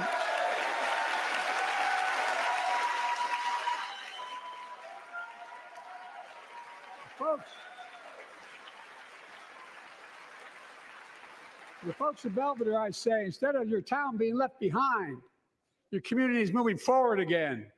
Because instead of watching auto jobs of the future go overseas, 4,000 union jobs with higher wages are building the future in Belvedere right here in America.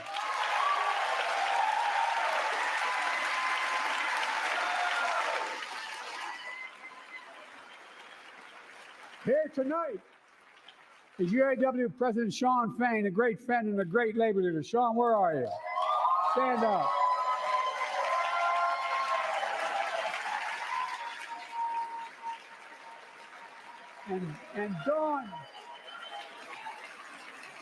And Dawn Sim, a third-generation worker, UAW worker at Belvedere. Shawn, I was proud to be the first president to stand on the picket line, and today, Dawn has a good job in her hometown, providing stability for her family and pride and dignity as well. Showing once again, Wall Street didn't build America. They're not bad guys. They didn't build it, though. The middle class built the country, and unions built the middle class.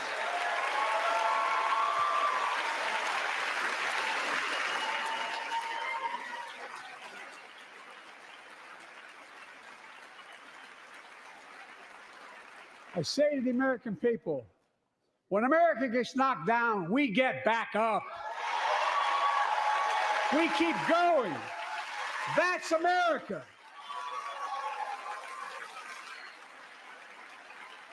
That's you, the American people.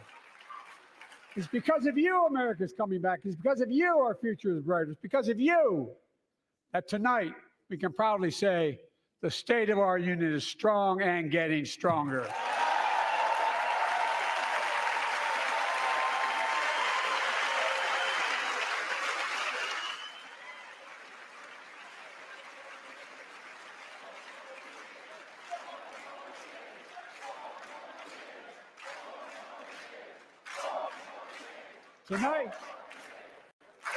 Tonight, I want to talk about the future of possibilities that we can build together. A future where the days of trickle-down economics are over and the wealthy and the biggest corporations no longer get all the tax breaks. And by the way, I understand corporations. I come from a state that has more corporations invested than every one of your states in the United States combined.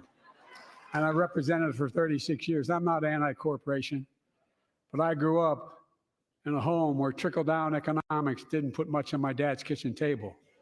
That's why I determined to turn things around so middle class does well.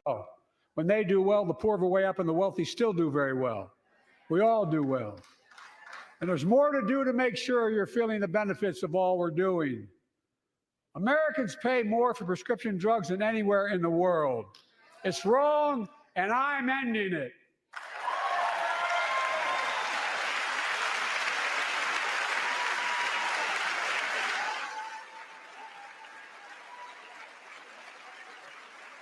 With a law that I proposed and signed, not one of you Republican buddies voted for it.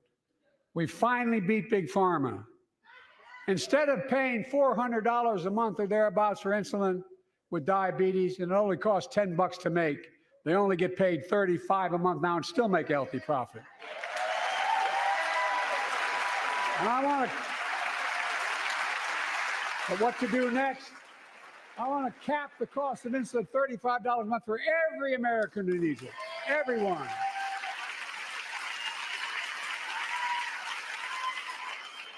For years, people have talked about it, but finally we got it done and gave Medicare the power to negotiate lower prices on prescription drugs, just like the VA is able to do for veterans. That's not just saving seniors money, it's saving taxpayers money. We cut the federal deficit by $160 billion. Because Medicare will no longer have to pay those exorbitant prices to Big Pharma.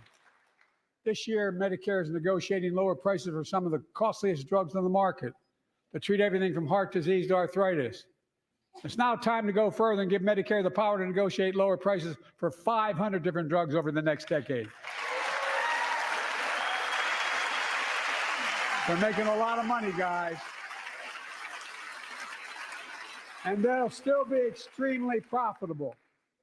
Will not only save lives, it will save taxpayers another $200 billion. Starting next year, the same law caps total prescription drug costs for seniors on Medicare at $2,000 a year, even for expensive cancer drugs that cost $10,000, $12,000, $15,000. I want to cap prescription drug costs at $2,000 a year for everyone. Folks, I'm going to get in trouble for saying that, but anyone to get an Air Force One and fly to Toronto, Berlin, Moscow, even Moscow, probably. And bring your prescription with you, and I promise you I'll get it for you for 40% the cost you're paying now. Same company, same drug, same place. Folks, the Affordable Care Act, the old Obamacare, it's still a very big deal.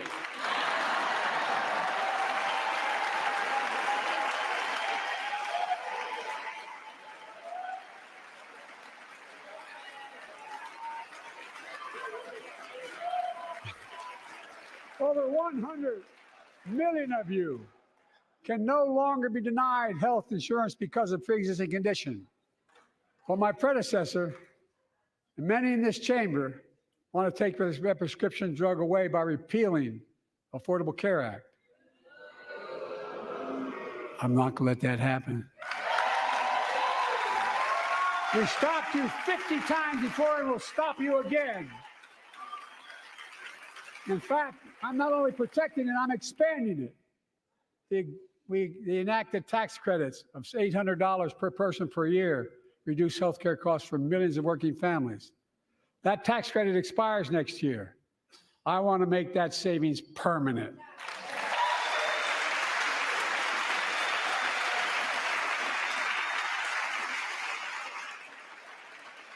To state the obvious, women are more than half our population, but research on women's health has always been underfunded.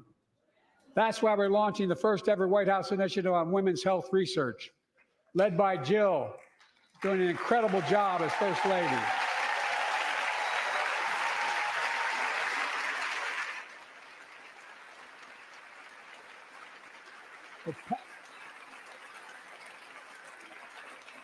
We'll pass my plan for $12 billion to transfer women's health research and benefit millions of lives all across America.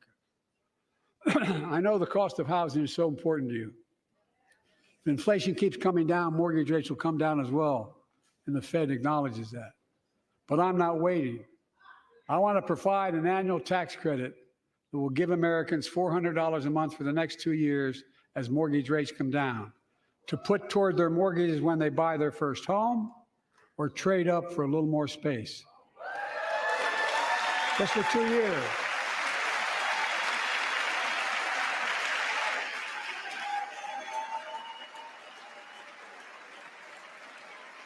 And my administration is also eliminating title insurance on federally backed mortgages. When you refinance your home, you can save $1,000 or more as a consequence. For millions of renters, we're cracking down on big landlords who use antitrust law, who break antitrust laws by price fixing and driving up rents. We've cut red tape so builders can get federally financing, which is already helping build a record 1.7 million new housing units nationwide. Now pass and build and renovate 2 million affordable homes and bring those rents down.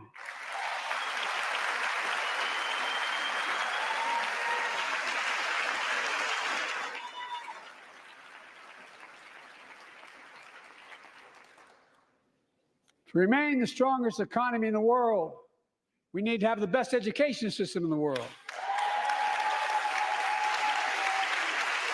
And I suspect all of you, want to give every child, a good start by providing access to preschool for 3 and 4 years old.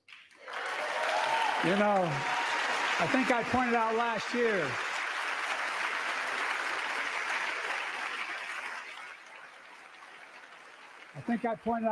year, that children coming from broken homes where there's no books, they're not read to, not spoken to very often, start school, kindergarten, or first grade, having heard 1 million fewer words spoken.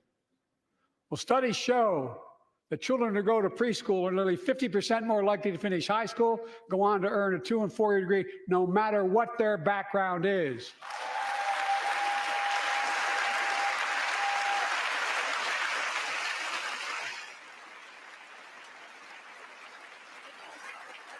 I met a year and a half ago with the leaders of the Business Roundtable.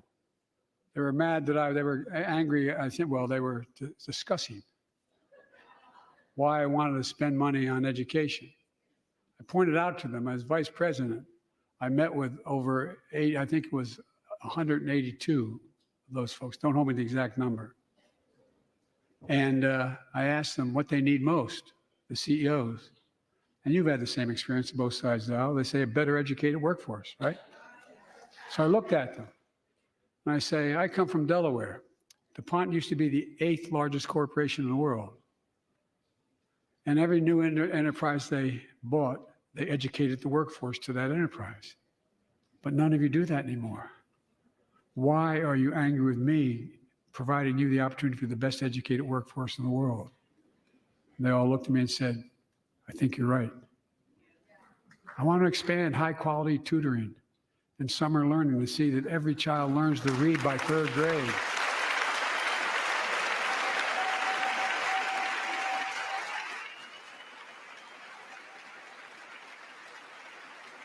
I'm also connecting local businesses and high schools so students get hands-on experience and a path to good paying job, whether or not they go to college. And I want to make sure the college is more affordable. Let's continue increasing the Pell Grants to working and middle-class families and increase record investments in HBCUs and minority-serving institutions, including Hispanic institutions.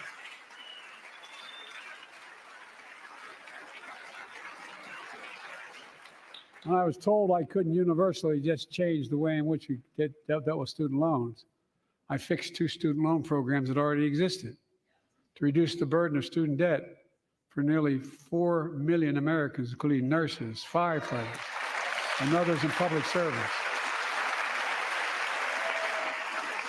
Like Keenan Jones, a public educator from Minnesota, who's here with us tonight. Keenan, where are you? Keenan, thank you. He's educated hundreds of students so they can go to college. Now he's able to help, after debt forgiveness, get his own daughter to college.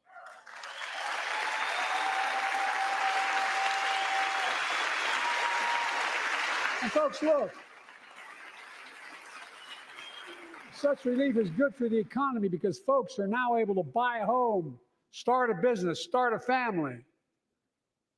While we're at it, I want to give public school teachers a raise.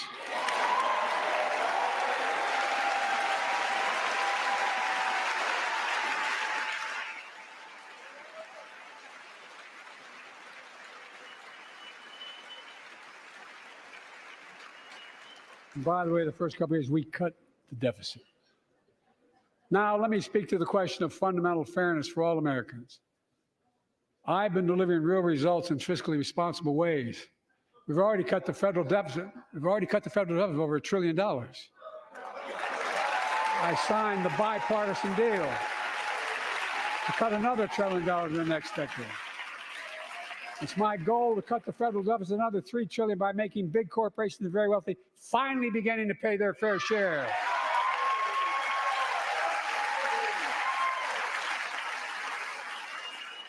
Look, I'm a capitalist. If you want to make or can make $1 million or millions of bucks, that's great. Just pay your fair share in taxes. A fair tax code is how we invest things to make this country great. Healthcare, education, defense, and so much more. But here's the deal. The last administration enacted a $2 trillion tax cut, overwhelmingly benefit the top 1%, the very wealthy and the biggest corporations, and exploded the federal deficit. They added more to the national debt than any presidential term in American history. Check the numbers. Folks at home, does anybody really think the tax code is fair? Do you really think the wealthy and big corporations need another $2 trillion tax break? I sure don't. I'm going to keep fighting like hell to make it fair. Under my plan, nobody earning less than $400,000 a year will pay an additional penny in federal taxes. Nobody, not one penny. And they haven't yet. In fact, the child tax credit I passed during the pandemic cut taxes for millions of working families and cut child poverty in half. Restore that child tax credit. No child should go hungry in this country. The way to make the tax code fair is to make big corporations and the very wealthy begin to pay their fair share. Remember in 2020, 55 of the biggest companies in America made $40 billion and paid zero in federal income tax. Zero. Not anymore. Thanks to the law I wrote and we signed, big companies have to pay a minimum of 15%. But that's still less than working people pay in federal taxes. It's time to raise corporate minimum tax to at least 21%.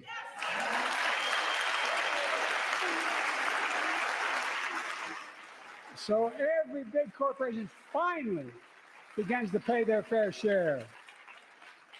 I also want to end tax breaks for big pharma, big oil, private jets, massive executive pay when it's only supposed to be $1 million that could be deducted.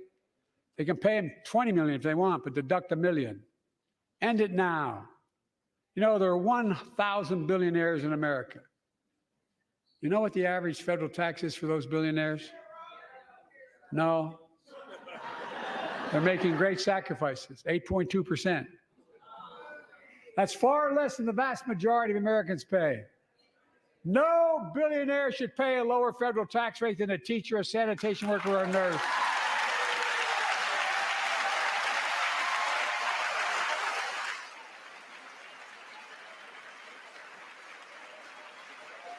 I propose a minimum tax for billionaires at 25%, just 25%.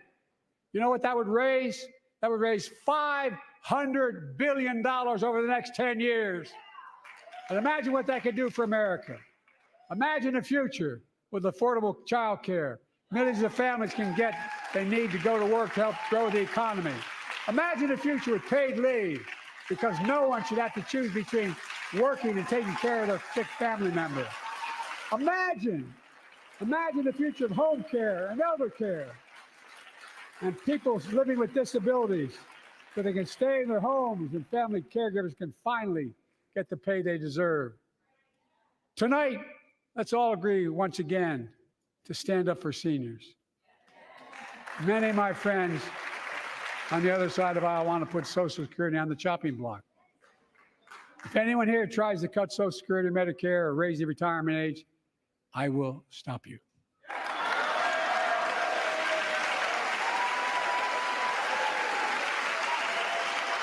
The working people who built this country pay more into Social Security than millionaires and billionaires do. It's not fair. We have two ways to go. Republicans can cut Social Security and give more tax breaks to the wealthy. That's the proposal. Oh no, you guys don't want another $2 trillion tax cut? I kind of thought that's what your plan was. Well, that's good to hear. You're not going to cut another $2 trillion for the super wealthy. That's good to hear. I'll protect and strengthen Social Security and make the wealthy pay their fair share. Look,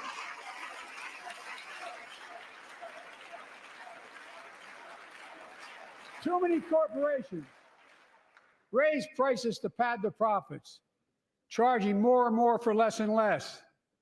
That's why we're cracking down on corporations that engage in price gouging and deceptive pricing, from food to healthcare to housing. In fact, the snack companies think you won't notice if they change the size of the bag and put a hell of a lot fewer, same size bag, put fewer chips in it. No, I'm not joking. It's called shrinkflation. Pass Bobby Casey's bill and stop this. I really mean it.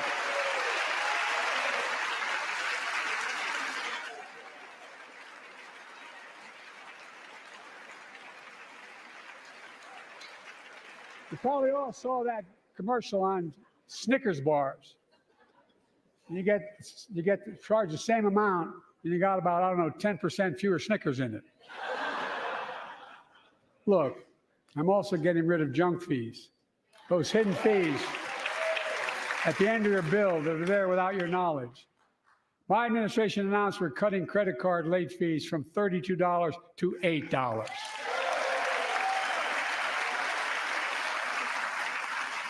Banks and credit card companies are allowed to charge what it costs them to instigate the collection.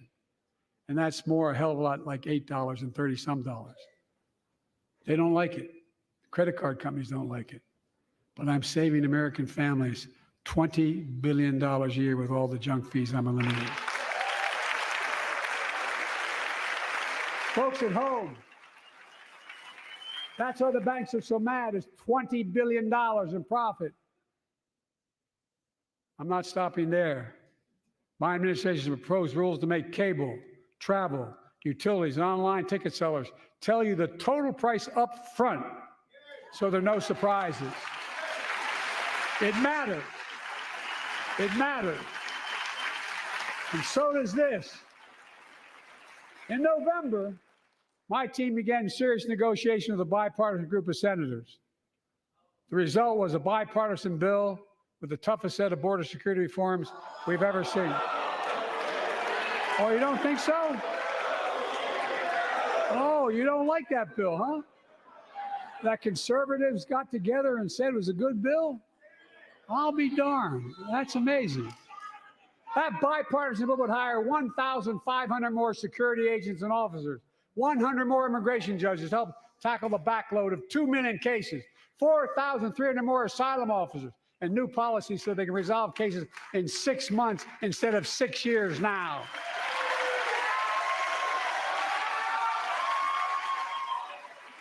What are you against?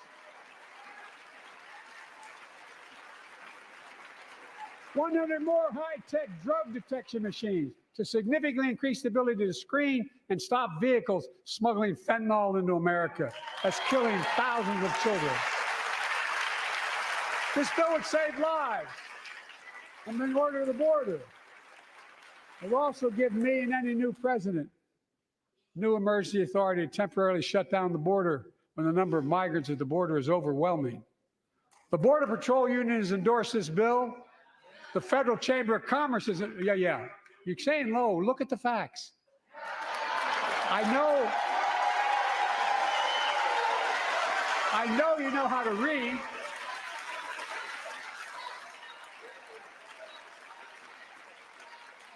I believe that given the opportunity for a majority in the House and Senate would endorse the bill as well, a majority right now.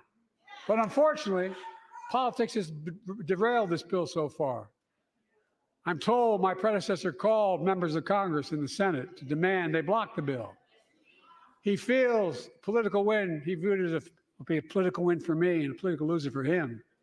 It's not about him, it's not about me. I'd be a winner, not really.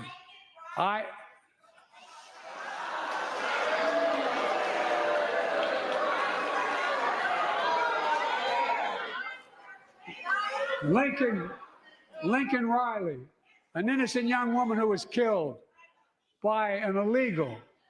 That's right. But how many of thousands of people being killed by illegals?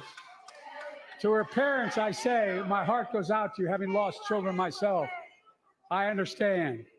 But look, if we change the dynamic at the border, people pay these smugglers $8,000 to get across the border because they know if they get by and let into the country, it's 6 to 8 years before they have a hearing. And it's worth taking the chance of the $8,000. But if it's only 6 weeks, the idea is it's highly unlikely that people will pay that money and come all that way, knowing that they'll be able to be kicked out quickly. Folks, I would respectfully suggest my Republican friends owe it to the American people, get this bill done. We need to act now.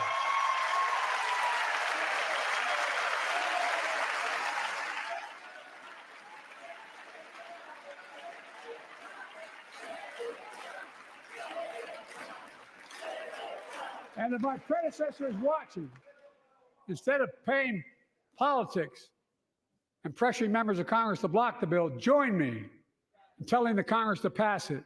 We can do it together. But that's what here's what he will not do.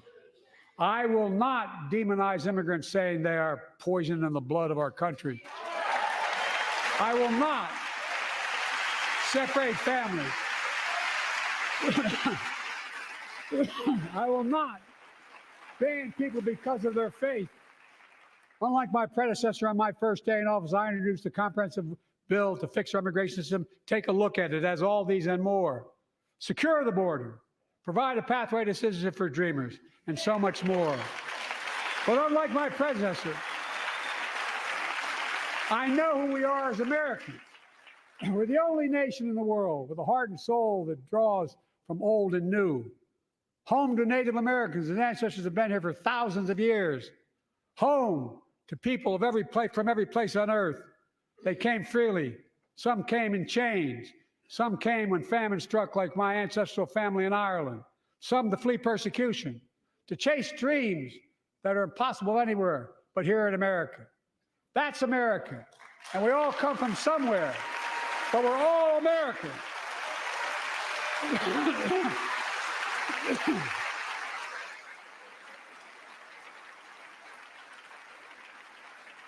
Look, folks, we have a simple choice. We can fight about fixing the border, or we can fix it. I'm ready to fix it. Send me the border bill now.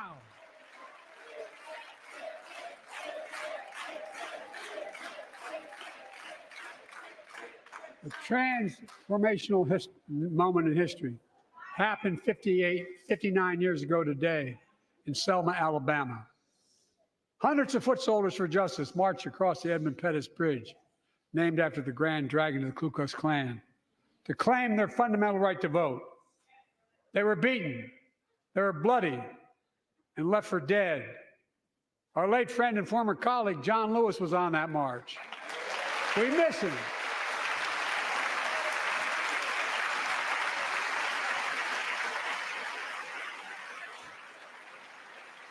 But joining us tonight, our other marchers, both in the gallery and on the floor, including Betty Mae Fikes, known as the voice of Selma, the daughter of gospel singers and preachers. She sang songs of prayer and protest on that bloody Sunday to help shake the nation's conscience. 5 months later, the Voting Rights Act passed and was signed into law.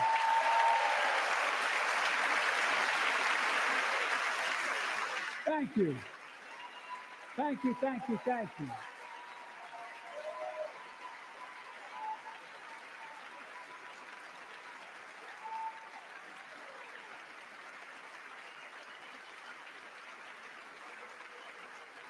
But 59 years later, there are forces taking us back in time.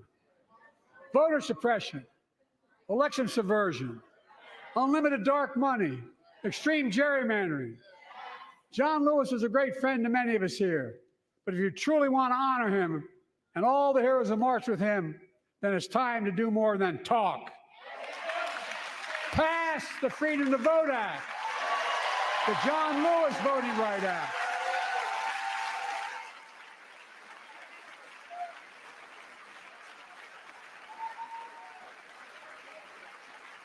And stop denying another core value of America, our diversity across American life. Banning books, it's wrong. Instead of erasing history, let's make history. I want to protect fundamental rights. Pass the Equality Act. And my message to transgender Americans, I have your back. Pass the PRO Act for workers' rights. Raise the federal minimum wage, because every worker has a right to a decent living more than $7 an hour. We're also making history by confronting the climate crisis, not denying it. I don't think any of you think there's no longer a climate crisis. At least I hope you don't.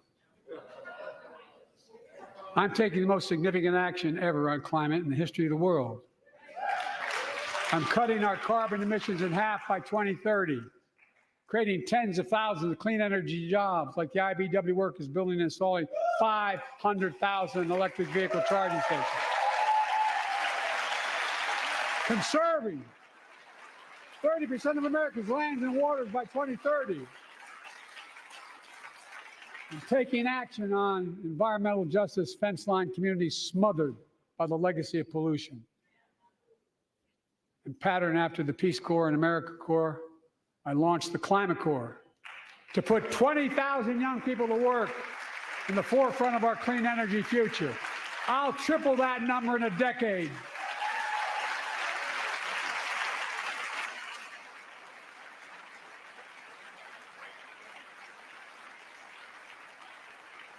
To state the obvious, all Americans deserve the freedom to be safe. And America is safer today than when I took office. Year before I took office, murder rates went up 30%. 30% they went up. the biggest increase in history. It was then, through my American Rescue Plan, which every American voted against, I might add, we made the largest investment in public safety ever. Last year, the murder rate saw the sharpest decrease in history. Violent crime fell to one of its lowest levels in more than 50 years. But we have more to do. We have to help cities invest in more community police officers, more mental health workers, more community violence intervention. Give communities the tool to crack down on gun crime, retail crime, and carjacking. Keep building trust, as I've been doing by taking executive action on police reform and calling for it to be the law of the land.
Thank you to the cable and satellite companies who provide C-SPAN to viewers as a public service.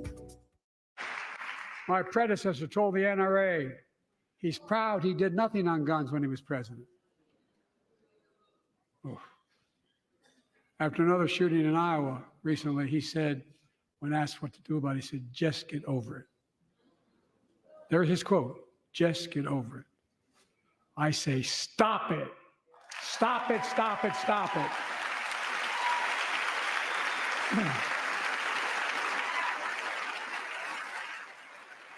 I'm proud we beat the NRA when I signed the most significant gun safety law in nearly 30 years because of this Congress. We now must beat the NRA again. I'm demanding a ban on assault weapons and high-capacity magazines.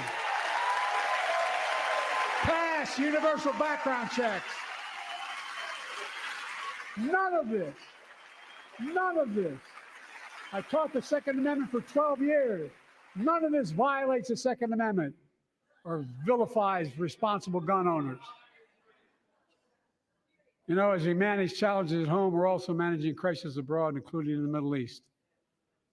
I know the last 5 months have been gut-wrenching for so many people, for the Israeli people, for the Palestinian people, and so many here in America. This crisis began on October 7th with a massacre by a terrorist group called Hamas, as you all know. 1,200 innocent people, women and girls, men and boys, slaughtered after enduring sexual violence. The deadliest day for the Jewish people since the Holocaust, and 250 hostages taken. Here in this chamber tonight are families whose loved ones are still being held by Hamas.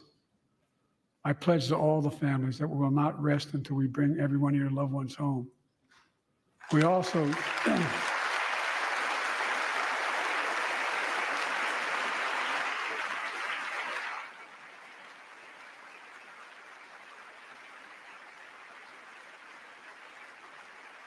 we will also work around the clock to bring home Evan and Paul, Americans being unjustly detained by the Russians and others around the world. Israel has the right to go after Hamas. Hamas ended this conflict by releasing hostages, laying down arms, could end it by releasing the hostages, laying down arms, and surrendering those responsible for October 7th. But Israel has Israel has a added burden because Hamas hides and operates among the civilian population like cowards under hospitals, daycare centers, and all the like. Israel also has a fundamental responsibility, though, to protect innocent civilians in Gaza.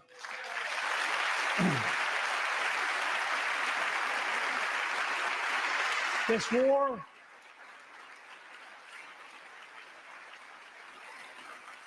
has taken a greater toll on innocent civilians than all previous wars in Gaza combined.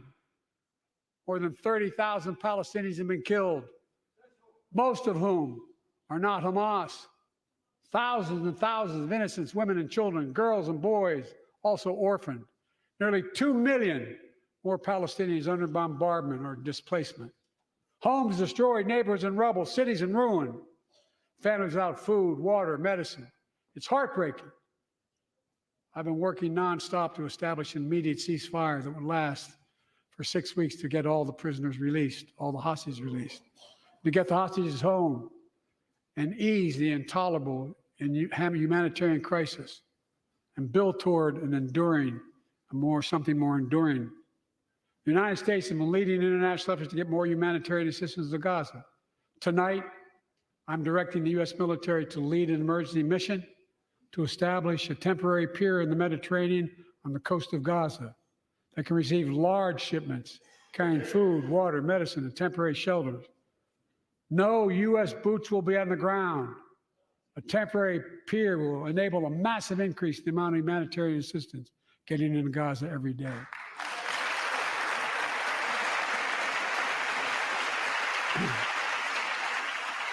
And Israel must do its part.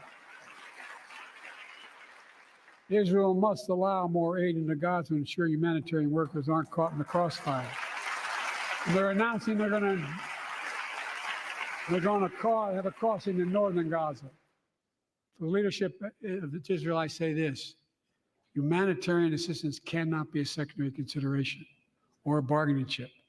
Protecting and saving innocent lives has to be a priority. As we look to the future, the only real solution to the situation is a two-state solution over time.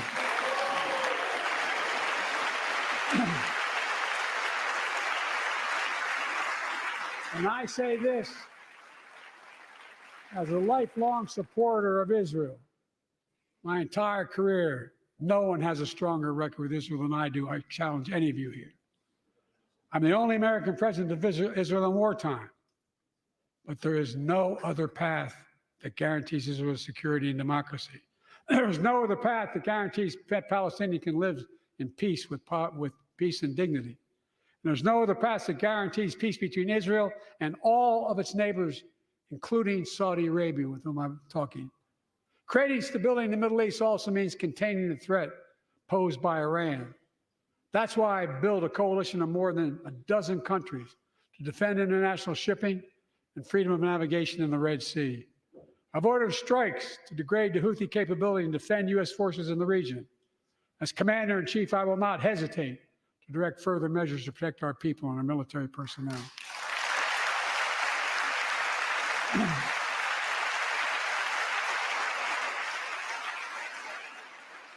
For years, I've heard many of my Republican and Democratic friends say that China is on the rise and America's falling behind. They've got it backwards. I've been saying it for over 4 years, even when I wasn't president. America's rising. We have the best economy in the world. And since I've come to office, our GDP is up, our trade deficit with China is down to the lowest point in over a decade. And we're standing up against China's unfair economic practices. We're standing up for peace and stability across the Taiwan Straits. I've revitalized our partnership and alliance in the Pacific. India, Australia, Japan, South Korea, Pacific Islands. I've made sure that the most advanced American technologies can't be used in China, not allowing to trade them there. Frankly, for all this tough talk on China, it never occurred to my predecessor to do any of that. I want competition with China, not conflict. And we're in a stronger position to win the conflict of the 21st century against China than anyone else, for that matter, than any time as well.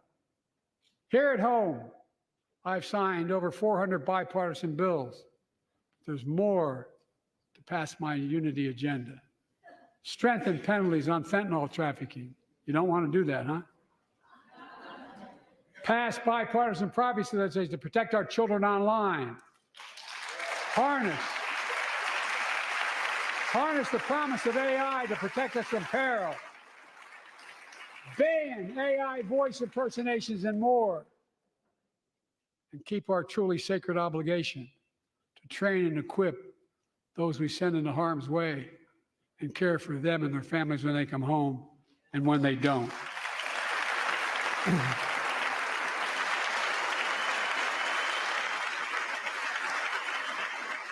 That's why the song Support and Help of Dennis and the VA, I signed the PACT Act. One of the most significant laws ever, helping millions of veterans exposed to toxins who now are battling more than 100 different cancers. Many of them don't come home, but we owe them and their families support. We owe it to ourselves to keep supporting our new health research agency called ARPA-H, and remind us that we can do big things like end cancer as we know it, and we will.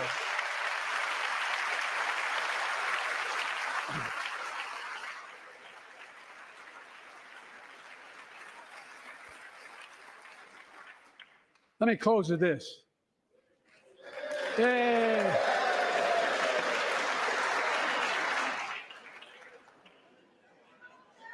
I know you don't want to hear any more, Lindsay, but I got to say a few more things.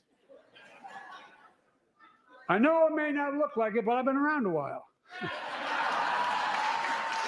When you get to be my age, certain things become clearer than ever. I know the American story. Again and again, I've seen the contest between competing forces in the battle for the soul of our nation.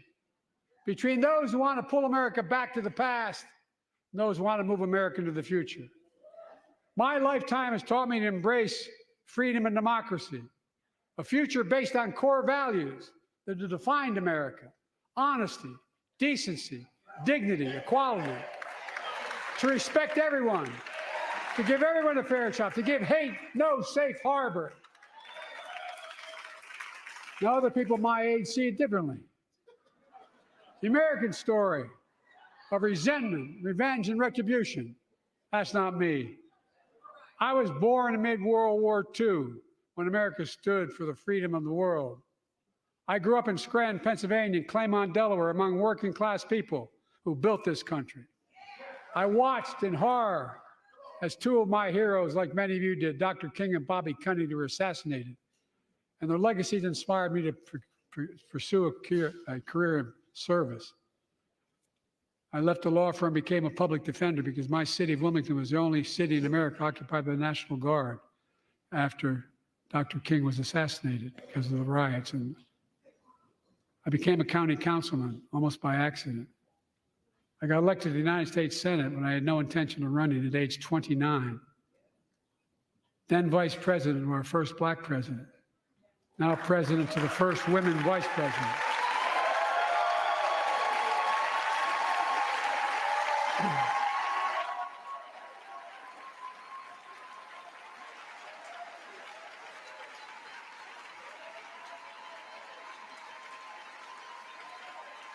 In my career, I've been told I was too young. By the way, they're going to let me on the Senate elevators for votes sometimes. Not a joke. And I've been told I'm too old. Whether young or old, I've always known what endures. I've known our North Star. The very idea of America is that we're all created equal and deserves to be treated equally throughout our lives. We've never fully lived up to that idea. but we've never walked away from it either. And I won't walk away from it now. I'm optimistic. I really am. I'm optimistic, Nancy.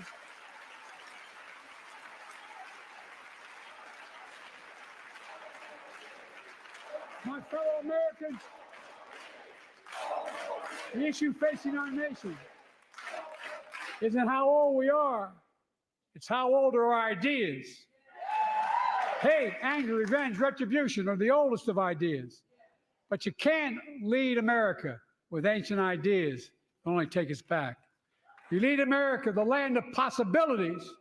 You need a vision for the future and what can and should be done. Tonight you've heard mine. I see a future where defending democracy, you don't diminish it. I see a future where we restore the right to choose and protect our freedoms, not take them away. I see a future where the middle class finally has a fair shot and the wealthy have to pay their fair share in taxes. I see a future where we save the planet from the climate crisis and our country from gun violence. Above all, I see a future for all Americans. I see a country for all Americans. And I will always be president for all Americans because I believe in America. I believe in you, the American people. You're the reason we've never been more optimistic about our future than I am now. So let's build the future together. Let's remember who we are. We are the United States of America. And there is nothing beyond our capacity when we act together. God bless you all, and may God protect our troops. Thank you, thank you, thank you.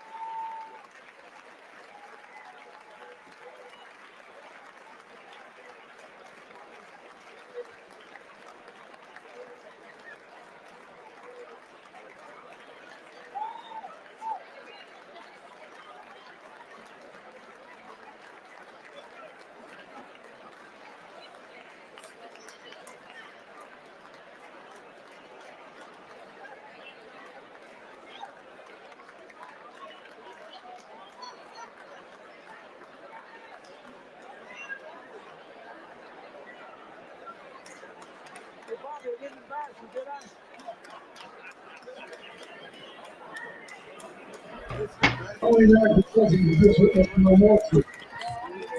There is no other path that guarantees the real security and democracy. There is no other path that guarantees peace.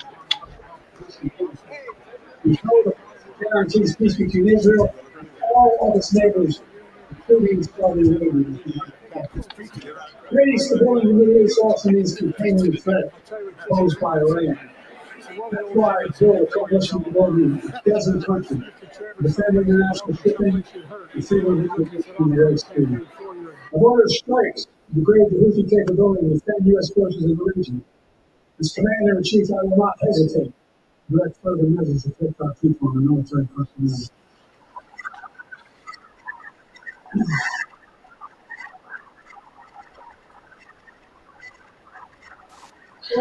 Well, that was great. I've heard many of my Republican and Democratic friends say that China is on the rise.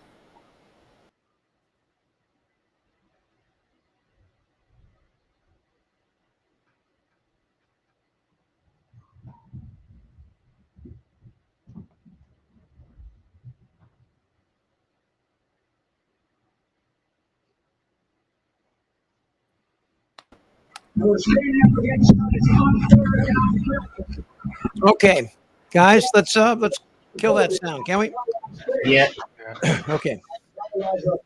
That was outstanding. Yeah, let's get that sound down first. Go, Justin. Hang on a second. Brooklyn, can we kill that? Is that possible? Yeah, you can still hear it? Not now. Now it's good. Yeah, now it's me. Yeah.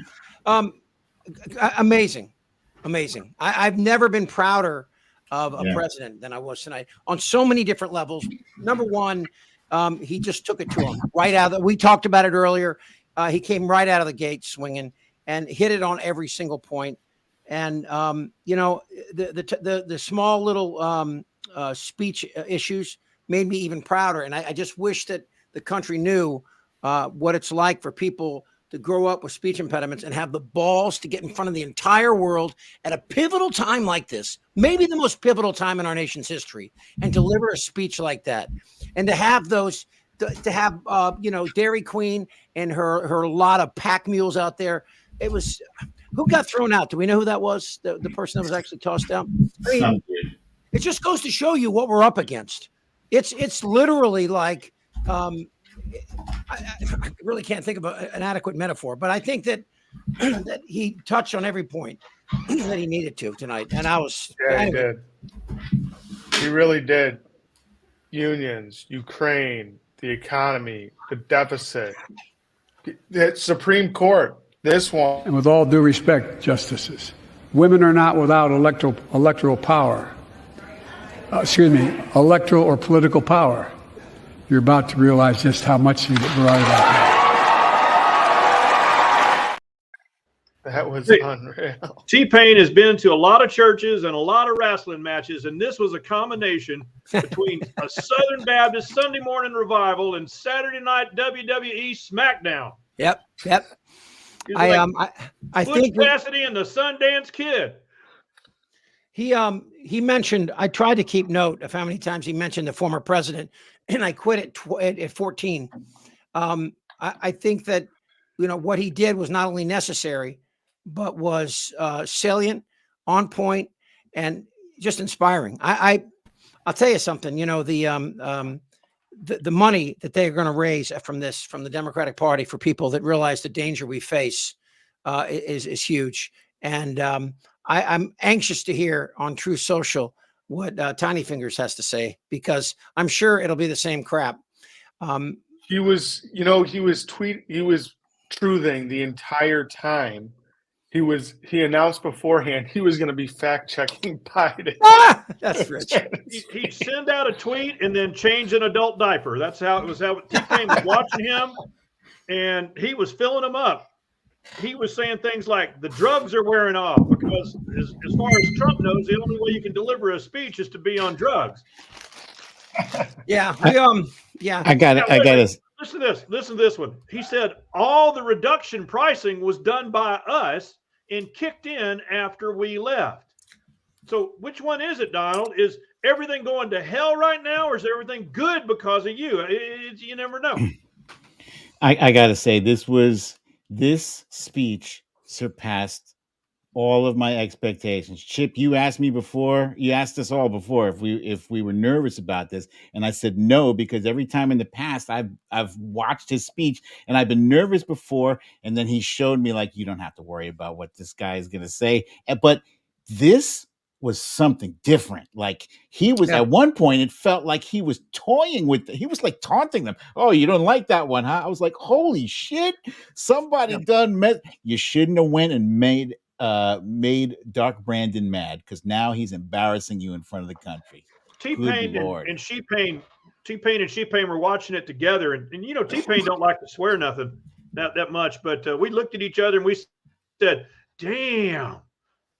Yeah.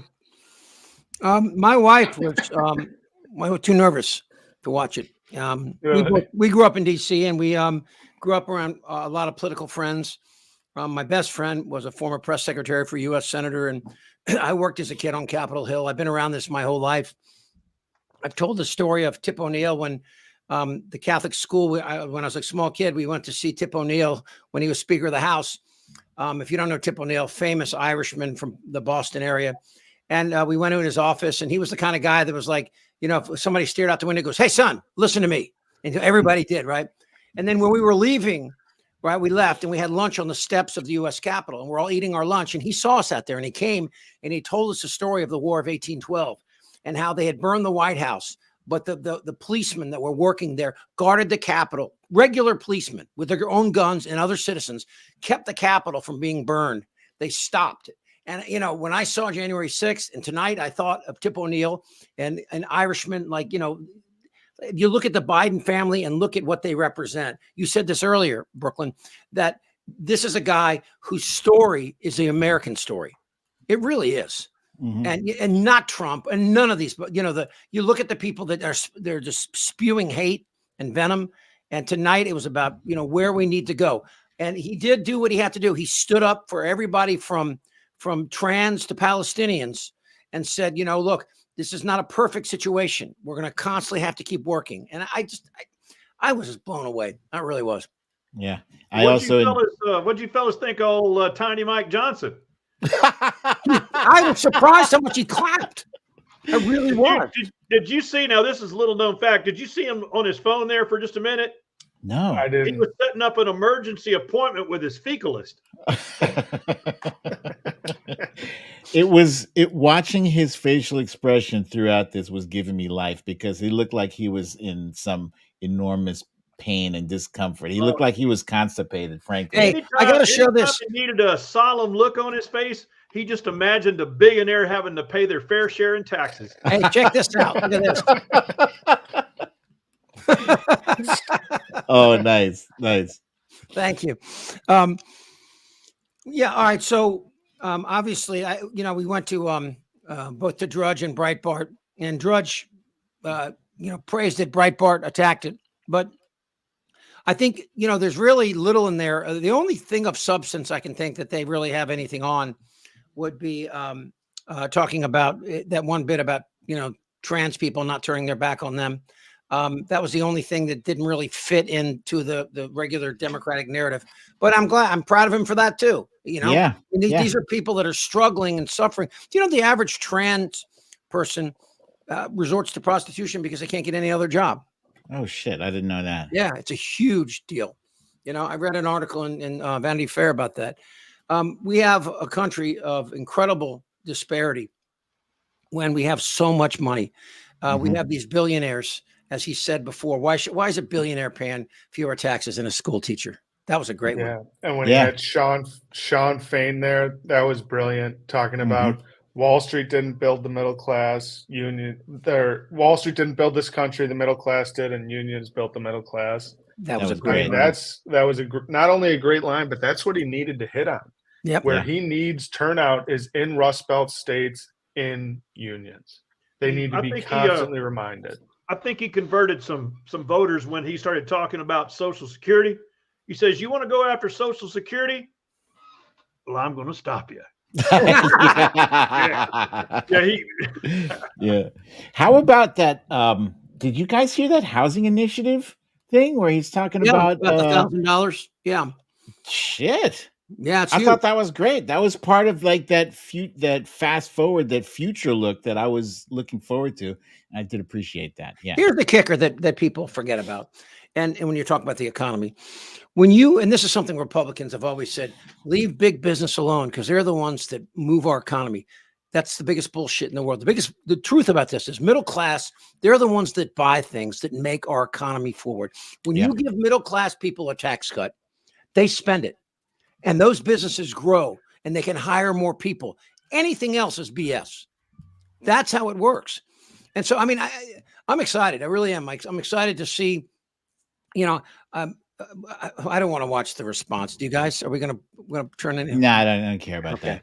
Yeah. But the other thing, speaking of response, he did this thing about it was like a call and response. It's like, what do you guys think about taxes? You think that's fair? No. I've never seen that in a State of the Union ever. Right. Yeah. That was insane. I like the way I was watching MSNBC and their cameras were behind the Democrats. So when they stood up, and you could see the Republicans on the left side of sitting on their hands. I don't know. I mean, somebody wrote me and it said, you don't really believe any of this crap. And I said, what I'm going to say to Republicans now, tell me one thing he said that won't help our country. Tell me one thing. Did you notice T-Pain was paying attention to what the Republicans did not clap on? And two of the things that caught his attention, the first one was when Joe Biden started talking about kids not having to drink out of lead pipes. Not a one of them clapped. Like, what is Insane. it about? Yeah. What is it about them? You know why? Because Republican kids don't live in Flint, Michigan. Uh-huh. You know. Or how about the one with insulin? I had to pause. My TV was way behind everybody else's because I kept like recording and taking pictures. I took a picture of that room when he talked about the $35 insulin. I was like, you have to be dead inside to not be able to get up off your ass and clap for low priced insulin. Jesus. Yeah. Well, look who they want to be president. All you have to know is a guy that has, multiple sexual assault charges, a rape conviction, 91 indictments for trying to overturn the will of the American people. If there wasn't a wake up call before, there is now, and that every Democrat and every independent should start paying attention now, because this wonderful time we live in could be gone a year from now. Guys, we got kind of a sort of a sausage convention going on here but T-Pain and T-Pain were watching, and the thing that resonated the most with her was a simple statement, and she said it out loud. She said, "History is watching." Mm-hmm. Women see things so clearly, and great line. We look at all this nuance and stuff, but they see it so simply and clearly. They see through all the BS that we wrap ourselves in. Well, I think with unions, I've been a member of a union for 26 years now, after SAG-AFTRA. And I was a member when I was a contract employee, so they really couldn't help me, but it was a union shop. So of course I joined the union, and over time I saw what they did for these workers, for these large media companies that I worked for, like iHeart or Cumulus, people that would just, they'd come into a market and they'd try something. If it didn't work, they would just jettison people with families and mortgages. And, and when the deregulation came along, that's why the radio business is dead, because these huge conglomerates bought up all these stations, think they could be multimillionaires. And then when it didn't work out, they shut them down, or they turned them into, computer run, and all these people were unemployed. I think about, Detroit, and what's the next Detroit? If we don't have protection for workers in this country, if we don't have strong unions, and we had somebody like Trump and this Republican Congress in power, they would have right to work overnight. They would do it. Here was Biden. Oh, go ahead. I was going to just show Biden's thing on the picket line really quick. Oh, yeah. Sean, I was proud to be the first president to stand on the picket line. And today, Dawn has a good job in her hometown, providing stability for her family and pride and dignity as well. Showing once again, Wall Street didn't build America. They're not bad guys. They didn't build it, though. The middle class built the country, and unions built the middle class.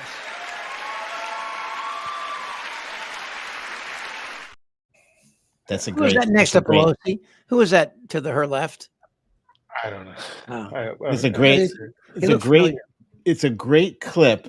And earlier today, I heard somebody saying that the wage gains made by unions in this past year or two are major contributors to why the overall United States wages are up, I think 4.5% because of union wages.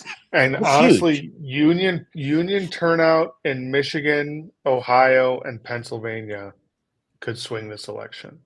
Absolutely. And you've got so many union members, unfortunately, who think Democrats are coming for their guns, which is why you literally have 40 to 50% of union membership saying they're going to vote Republican, despite the fact that Republicans are literally coming for their jobs. We've apparently been coming for their guns since Obama. Not one gun was taken. It's ridiculous. Can I talk about this Deetra Toon has posted love it Langford response. James Langford, Senator James Langford, during President Biden's tweaking over the border security bill, MSNBC was showing Langford's face, and it was almost like his facial expression was like, thank you, President Biden. Because the guy worked so hard on the damn border security bill, and it literally was like the best. You're never going to ever see a bill that good. It was so good that Democrats hated it. Yeah. And then, I'm saying good in a conservative Republican right. And you talked about the need for border security, and at the same time rejected the rhetoric that Trump is using about poisoning the blood of the country, which here's that. I will not demonize immigrants saying they are poison in the blood of our country. I will not separate families. I will not ban people because of their faith. Unlike my predecessor on my first day in office, I introduced a comprehensive bill to fix our immigration system. Take a look at it. It has all these and more. Secure the border. Provide a pathway to citizenship for dreamers, and so much more. But unlike my... By the way, did you guys see where George Santos was kicked out? No. Yeah, apparently he said they wanted his seat to give to somebody else, so they kicked him out. The fact he made it in there is unbelievable. Yeah. Honestly, it's just, if I ever need tickets to a concert that are sold out, I'm calling George Santos. If he can get into that somewhere. Right? People were saying, like, I tweeted, what the hell was George Santos doing here? People were saying that apparently that there's some kind of loophole that, as having been a prior member of the House, that he was. I don't know if that's true or not. This is a Truth Social. This is a good example of lies. Okay, so Trump 25 minutes ago put he made Iran rich. This is why we have problems in the Middle East. With me, Iran was broke. He's the reason the Middle East is blowing up. Iran never got that $6 billion, by the way. They never got it. They never got the money. Wasn't that theirs to begin with? Yes, it was, but we changed our mind and didn't give it to them. They never got that money back. Interesting. Yeah, it's frozen. Yeah. So I just, again, when people spew lies, and I said this in my video yesterday. By the way, Justin Horwitz, Chip Franklin, T-Pain, and Brooklyn Dad Defiant here on Really American Media, chronicling the aftermath of tonight's incredible performance by President Biden. And follow us on YouTube at Really American, because we post damn near a dozen great videos and commentaries every day. So check it out again at Really American on YouTube. But I think that, unfolding a lie, unpacking a lie takes some work. And that's all they have is lies. I mean, the border bill, did you see Mike Johnson's face when he said that Trump forced people into it? He looked down. He was embarrassed. He knows. That was his look the whole time. It was like trying to pretend like he's, I so disagree with Biden, but he's kind of like, I need to put on this face, or Trump will tell someone in Congress, my time is up. I swear there were a few times I looked at Mike Johnson's expression. It looked like he wanted to clap real bad. It's like, I forgot who I'm with. I can't do it. This is the other thing, is that the thing that caught T-Pain's attention the most is when Joe Biden said, we are all Americans. Not a single Republican clapped on that. Man. How can you not agree to that? They're an unconscionable lot right now. Hey, by the way, I was watching Donald Trump's feed during this time, and he posted about 2/3 of the way through, and he said, he is so angry and crazy. What you guys translate. He also tweeted just 6 minutes ago, Biden didn't stand up to Putin. He gave Putin Ukraine. What does that even mean? And then he what did he say? I have it here. He complained about it. Joe Biden is a threat to democracy. He weaponized government against his opponent. Didn't talk about that. Never happened before. I mean, can I just say something? Does is accuse Justin, Biden of what he's doing. To that point, can I just say, of these 91 indictments, all right, 47 of them were handed out by grand juries, not DAs, not Letitia James, not Fannie, no one. These are regular people that sat in a room, heard the evidence, right, and made a decision to indict. regular Americans. So that bullshit has to stop. And that's something we have to start saying look, this was not prosecutors, regular Americans indicted this guy. I would also like to add to what you just said that a lot of the witnesses who have testified against Donald Trump are largely Republican. Right. Yeah, it's not like it's some deep state left-wing Democratic conspiracy. It's like it's y'all's people. It's his former staffers and advisors and fucking his CFO. What CFO? Alan Weisselberg. Yeah, everything changes when they got to go under oath. Well, Weisenberg, that guy might testify. We don't know yet. We don't know what kind of deal he got. Right now it's closed. Weisselberg. But I think they were saying they didn't think they didn't even want him as an informant. Yeah, right. They don't trust him. Wow. They don't trust him. His deal might be dependent on it though. So he might come in and then, they'll double his time. So T-Pain ran a poll tonight. It's very, very scientific. I just wanted to share the results with you. The question was, how would you rate Joe Biden's performance tonight? What did they say? 53% said slam dunk, 20% said home run, only 5% said touchdown, and 22% body slam.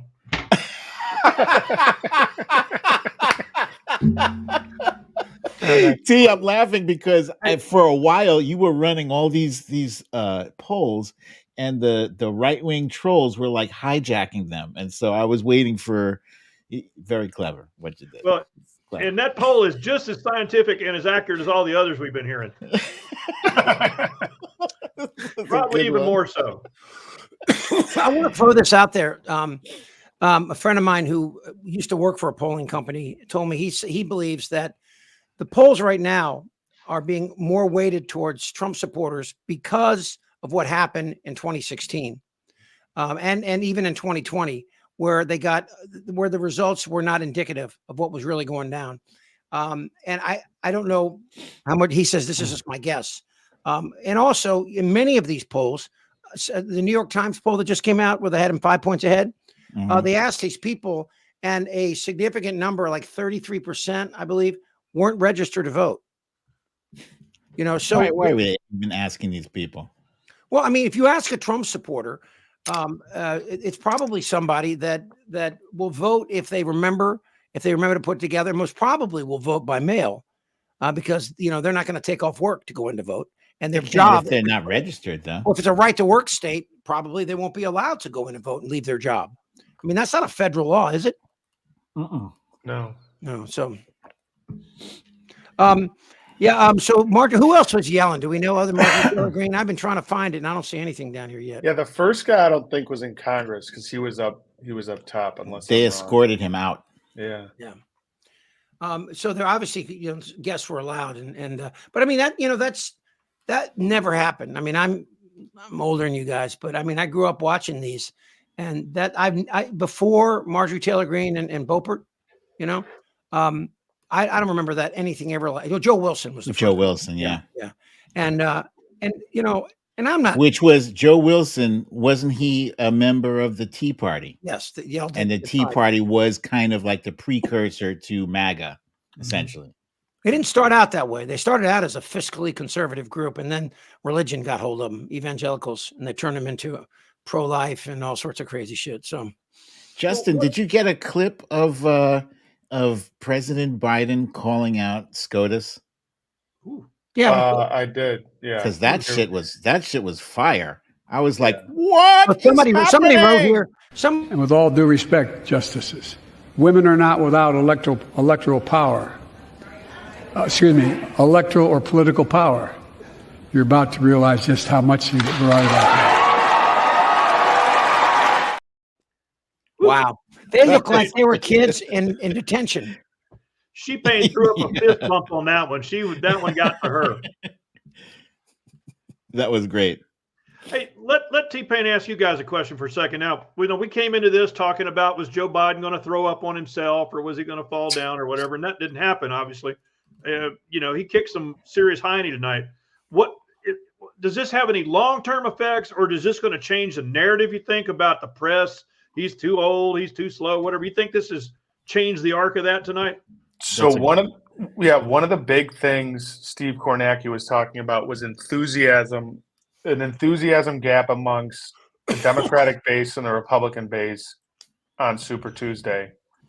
And if you think about what Biden came out with hammering, it was everything. I mean, I'm fired up as a Biden supporter. I think this was meant to fire up his base. Exactly. Right? Yeah. He came out swinging, right? I mean, he was talking about Hitler in 1941 and the Axis powers and comparing it, basically the Republicans to, being isolationists in that time, and then went straight to January 6th and the threat they posed, then straight to IVF and abortion, then rattling off economic accomplishments.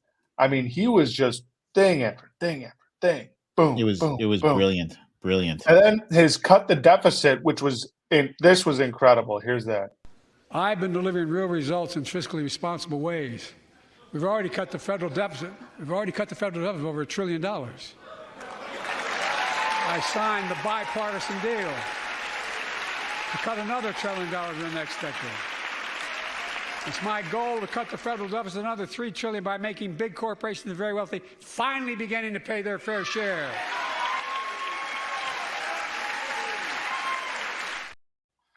You always saw the most negative reaction from Mike Johnson whenever President Biden mentioned making billionaires and corporations pay. That was when he was most offended. 100%. It's like he knew there was some donor out there. His mama gave him the right family name because that guy is a dick.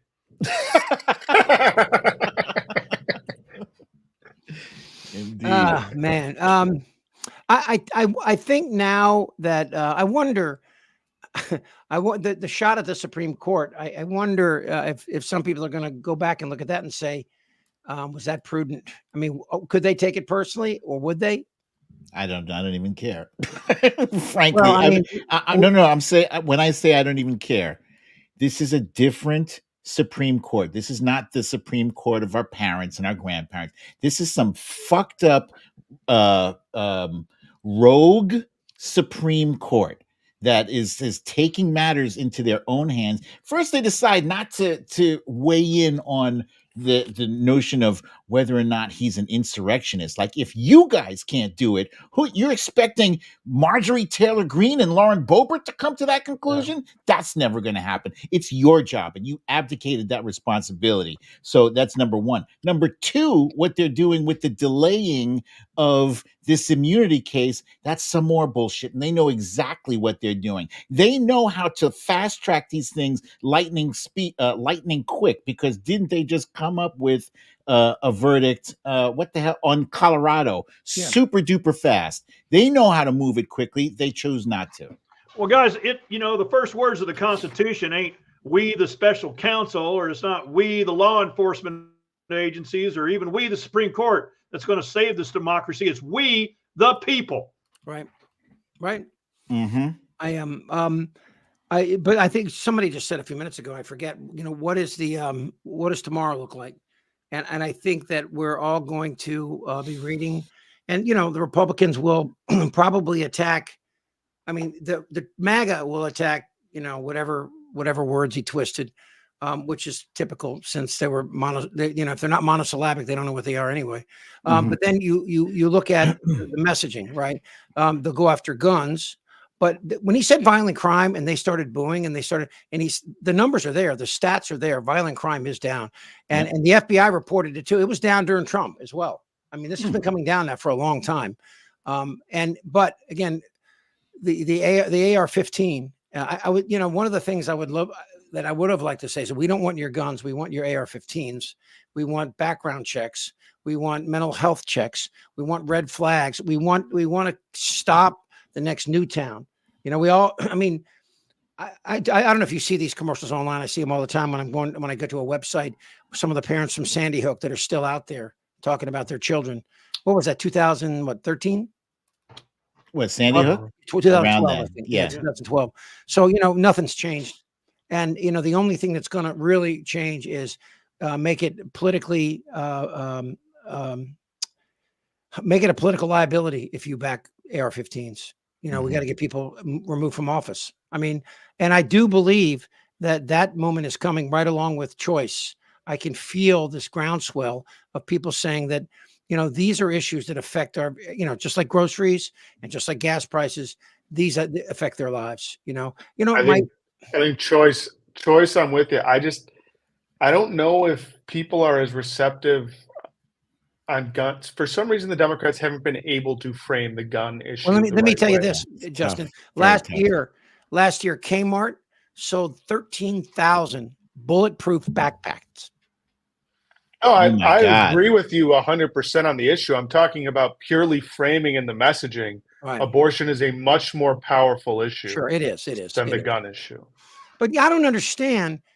And it's not for lack of trying. We absolutely, I believe we have. I don't know if Democrats have figured out the right, I don't know, the right word. There really is. If they couldn't do anything after Sandy Hook or after what was that thing in Texas that was horrible? Uvalde, yeah. Jesus Christ! If they couldn't do anything after that, what can we do? Yeah, I mean, whereas on choice, you quite literally have the party trying to come in and control your decisions on how you build your family. Right? There is a real freedom argument there. They are not for freedom on you building your own family. And Thomas and Alito have backed banning contraception, saying states should be able to ban contraception. They ban. I mean, there's Thomas and Alito would ban condoms if they could. I mean, they're right there. Yeah, not even. It's. Go ahead, Phyllis. It'd be funny if it weren't so insane, but they're right there. T-Pain's monitoring Trump's feed again. He says this was an angry, polarizing, and hate-filled speech. And then he sent a follow-up post that says, "Hold my Adderall." You're funny, dude. He said, no, he says he barely mentioned immigration or the worst. Or how long did Joe Biden talk about immigration? Like 10 minutes? Long enough to spank every member, Republican member in that room. 3 minutes ago, Trump just tweeted, "Facebook is the enemy of the people, the true enemy of the people." He tweeted that? Yeah. He's trying to grow his Truth Social stock so he can. He said, "If you get rid of TikTok, Facebook and Zuckerschmuck will double their business. I don't want Facebook, who cheated in the last election, doing better. They are a true enemy of the people." Jesus. Wow. Is that him standing up for TikTok? No. What that is, he just met with Elon the other day, right? With hat in hand, I'm sure, begging for some millions to bail him out. So I'll bet you Elon said, "All right, I'll help you, but you have to, throw some shade towards Zucky." Yeah, but it's interesting though. He kind of standing up for TikTok there, whereas he used to want to ban it. Now, what he essentially did is saying, if you ban this foreign company that I've told you is a national security threat, the American company benefits. I'm no fan of Zuckerberg, but at least you have an American company. Yeah. Just for the record, the Trumpy, one of his tweets about 15 minutes ago, I noticed the number of people that liked it and followed it are less than the tweet that you just put up about a half an hour ago, Brooklyn. So you're kicking Trump's ass, right? What tweet did I put up? Don't make me find it. I just give it a compliment. Just let it go like that. Thank you. You're welcome. Yeah, we are. I love this. That may be the angriest, least compassionate, and worst State of the Union speech ever made. It was an embarrassment to our country. I don't think that's going to be. I think the polls tomorrow, people that watch this, I wish more people would have watched it. These aren't highly. How many million people watch this thing? Do you think? What? Maybe 20, 30 million. Yeah. But I think Justin nailed it earlier. It energizes the base. And that's what this is about. Getting people to go, damn it, that's my guy. Here's the thing I thought exactly. That's my guy. Who else can take credit for the great shit that he's done? Nobody. He has to be the guy. Mm-hmm. He has to be the one. And I think he's known this all along. I also tweeted, like any kid out there that has a slight speech impediment, to see what this guy's accomplished. 50 years of public service, vice president of the United States, president of the United States, brought us out of a pandemic, brought our economy back, standing up to a dictator who will kill millions if allowed. You know, he's the right guy at the right moment. You know, Chip, can I tell you, I have in my life, I've watched, I'm a politics guy. I've watched a whole lot of these State of the Union addresses. The only other time I can remember laughing during a State of the Union was when President Obama did that thing when they booed him, and he said something like, "Oh, that's because or something like, I won both of my elections, so you don't have to worry about this." Something. That's the only other time I've ever laughed. In this one, I probably laughed 5 or 6 times, and I had to rewind my TV and record it because it was brilliant. There was a combination of whoever wrote his speech is fantastic, should have work for life, Probably but also his preparation. It's not easy. I know. I'm trying to do videos. You guys, Justin and you and T-Pain, you guys are great. I'm like a little rusty. But this guy President Biden had to rehearse his delivery lines, his timing, the things that popped up. That's a whole shitload of content. And people are talking about his abilities. Yeah. Come on now. Come on. Came That out, was fantastic. He came out of the gate at full speed. That was a lathered up horse that hit the turn going full speed. And the right wing Fox and all them are already saying he threatened the Supreme Court.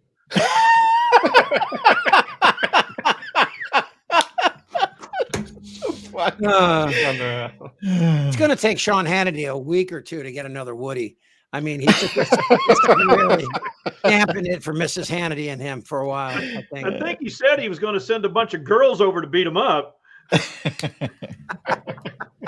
That's how T-Pain heard it.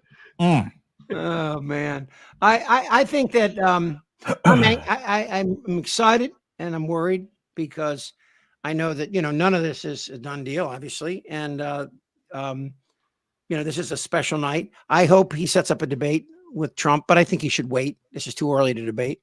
But I think he will do just fine. I would insist on rules where you can shut a person's mic off. I think I would insist that when somebody goes past their time and they talk, you shut them down. They were showing clips of one of the previous debates he had with Trump that gave me a whole lot of agita, watching it, because what Trump was doing is one of my pet peeves. I hate it. Like, the facilitator would ask President Biden a question, and while President Biden was answering, Trump was rah, rah, rah, rah, rah, rah, rah, interrupting him, and he was doing that intentionally. This is what Chris Christie used to talk about. Told him to do, was to interrupt him to get him to trigger his stutter, and that was abysmal. And just did Christie really admit that? Yeah. Did he really admit that? Oh, no. I don't know. He admitted, but Christie was the one who was coaching Trump on his debate with President Biden. Who else would have told him to do that?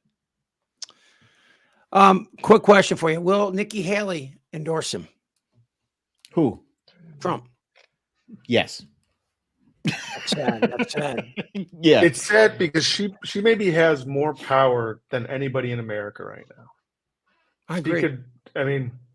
If she believes in any of the things she claimed to believe in, she could tell her people to vote for Biden. Weeks ago, right? You've got NATO on the line and the most powerful and effective military alliances in world history, and we're emboldening our enemies if Trump gets elected. Does she believe any of this, or is she just? Yeah, I'm trying to remember this, Justin. And when I was a kid in Northern Virginia, I lived in Northern Virginia, and we lost Brooklyn. We'll get him back in a second. And it was interesting to look at where we lived. There was 2 districts that were like one district right across the river from DC in Northern Virginia. And every 2 years it changed from a Democrat to a Republican. Right. And so these guys would keep running for it. Was Harris, and I can't remember the other guy's name.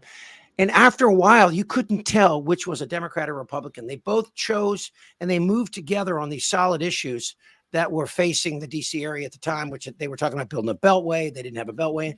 I guess my point is, if you look at somebody like Nikki Haley, you can switch political parties but it's rarely done. It used to be done a lot. But I mean, you could do that. She could become a Democrat, and she could be a blue dog Democrat, and keep everything she believes in. But she won't. But she could. T-Pain noticed a little signal in Nikki's noise about a week or so ago, 2 weeks ago, maybe. Sounds like she was setting herself up for a possible, last minute savior type role where she'd come in after Trump got indicted and convicted, but then the Supreme Court stepped in and that kind of faded away. So it looks like to me, she's just waiting to see what kind of price tag she can put on this endorsement. I'm totally thinking that she is trying to position herself possibly for a VP slot. I don't think she would reject that. I think she would, because if she believes she doesn't bring anything to the table, Brooklyn. What does she bring? I'm just saying. I'm saying. Why else? Well, why else would she could bring her voters? But listen, I don't. Yeah. Absolutely. But she has called him unfit. And warned that he's a danger to our democracy. Why then would you leave the door open? In her statement when she pulled herself out, she's something like appeal to my voters or something like, what the fuck? You should be denouncing this guy and getting behind President Biden. He's not a threat to democracy. If anything, he's closer to being a Republican than anything else, but it's a damn shame. I'm excited about really American media and being able to do things like this, and I'm looking forward to doing more of this with all of you guys. This is going to be fun and a challenge, and I'll be honest with you, I feel like a patriotic duty. I feel that what we can do and what we can bring, and everybody listening to us, and help us grow, because what we want to do is we want to bring, again, as I said before, when you have to unpack a lie, it sometimes takes time. When Trump comes and lies about the economy, we have to be able to sit there and go, here's the GDP. What did you say? It was over 5 for Biden this past quarter? Over 5%. 5.2, I think. Yeah. I mean, that's almost double what the best he ever had in a quarter. Chip, you calling it your patriotic duty is refreshing, and that also means that we don't have to pay you. No, I didn't say that at all. Pay me with American dollars with a flag on it. Damn it! No, but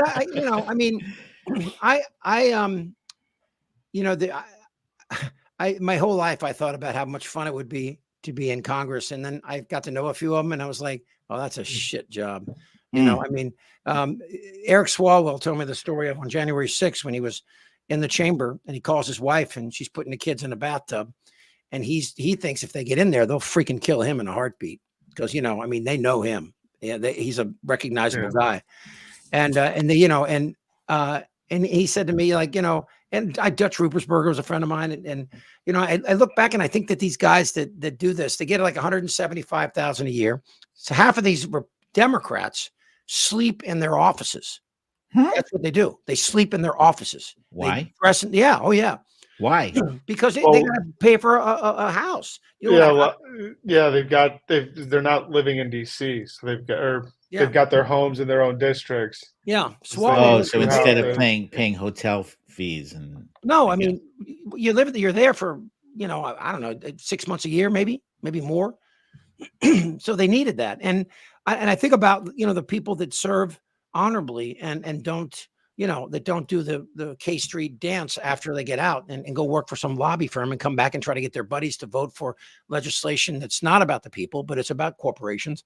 And I the people that serve there, and some of them have a lot of money because of speaking fees, and they live in districts where they can get that. And I'm not saying that shouldn't happen. I'm just saying transparency is nice, and it's nice to see people back the things that they've said their life, whether it's a union or whether it's a woman right to bodily autonomy, or whether it's to the parents in Sandy Hook, or whether it's to parts of this country where the infrastructure is so weak their economies can't exist. I've traveled 1 million miles in my car in the 80s, playing music and comedy. And I got to see a lot of this country, and most of these people are apolitical. They just want to be able to, raise their kid. If their kid gets sick because of, water or the air or whatever is happening there, I mean, I think of Flint, Michigan. The thing about Flint, Michigan that I probably said this before, city of 100,000 people, when this water crisis had 100,000 people, they had one grocery store. That's crazy. What? Food desert. It was so obesity, diabetes, all those things high, and African Americans have a higher rate with diabetes and obesity as well. And everything about that, it's when you drive around a city like Los Angeles, and you go towards South Central, you're not going to see Whole Foods. You're going to see pavilions or Safeways. You're going to see these corner shops with no fresh vegetables, no fresh meat, lots of carbohydrates and sugar. Oh, we got that in Brooklyn. We do a lot of bodegas. We call those the bodegas on the corner. Yeah. All right. Well, tomorrow, everybody, we're going to have. I'm going to run and go give my wife a big kiss. 4 more years. Damn right. And great, T. It was awesome to see you again, and I can't wait to see more of your videos. And same with you, Brooklyn and Justin. Really excited about it. This is great. Thank you all. And thanks for everybody tuning in. Yeah. Thank you guys for coming. We appreciate you. We love you. Make sure, if you haven't already, click the like button and make sure you subscribe and tell your friends, tell your parents about us. Tell everybody tell your coworkers, tell your boss, tell your bus driver. Yeah, it's fun. We enjoy it, and we especially like meeting you people in here. It's fun, and thank you, Mr. Mattoon. We appreciate everybody's support, and it's a group effort all the way. That's what Really American's all about. It's about all of us in this together. Yeah, it is. All right. Take care, everyone. Thank you, bye. See you tomorrow. See you guys. Bye bye.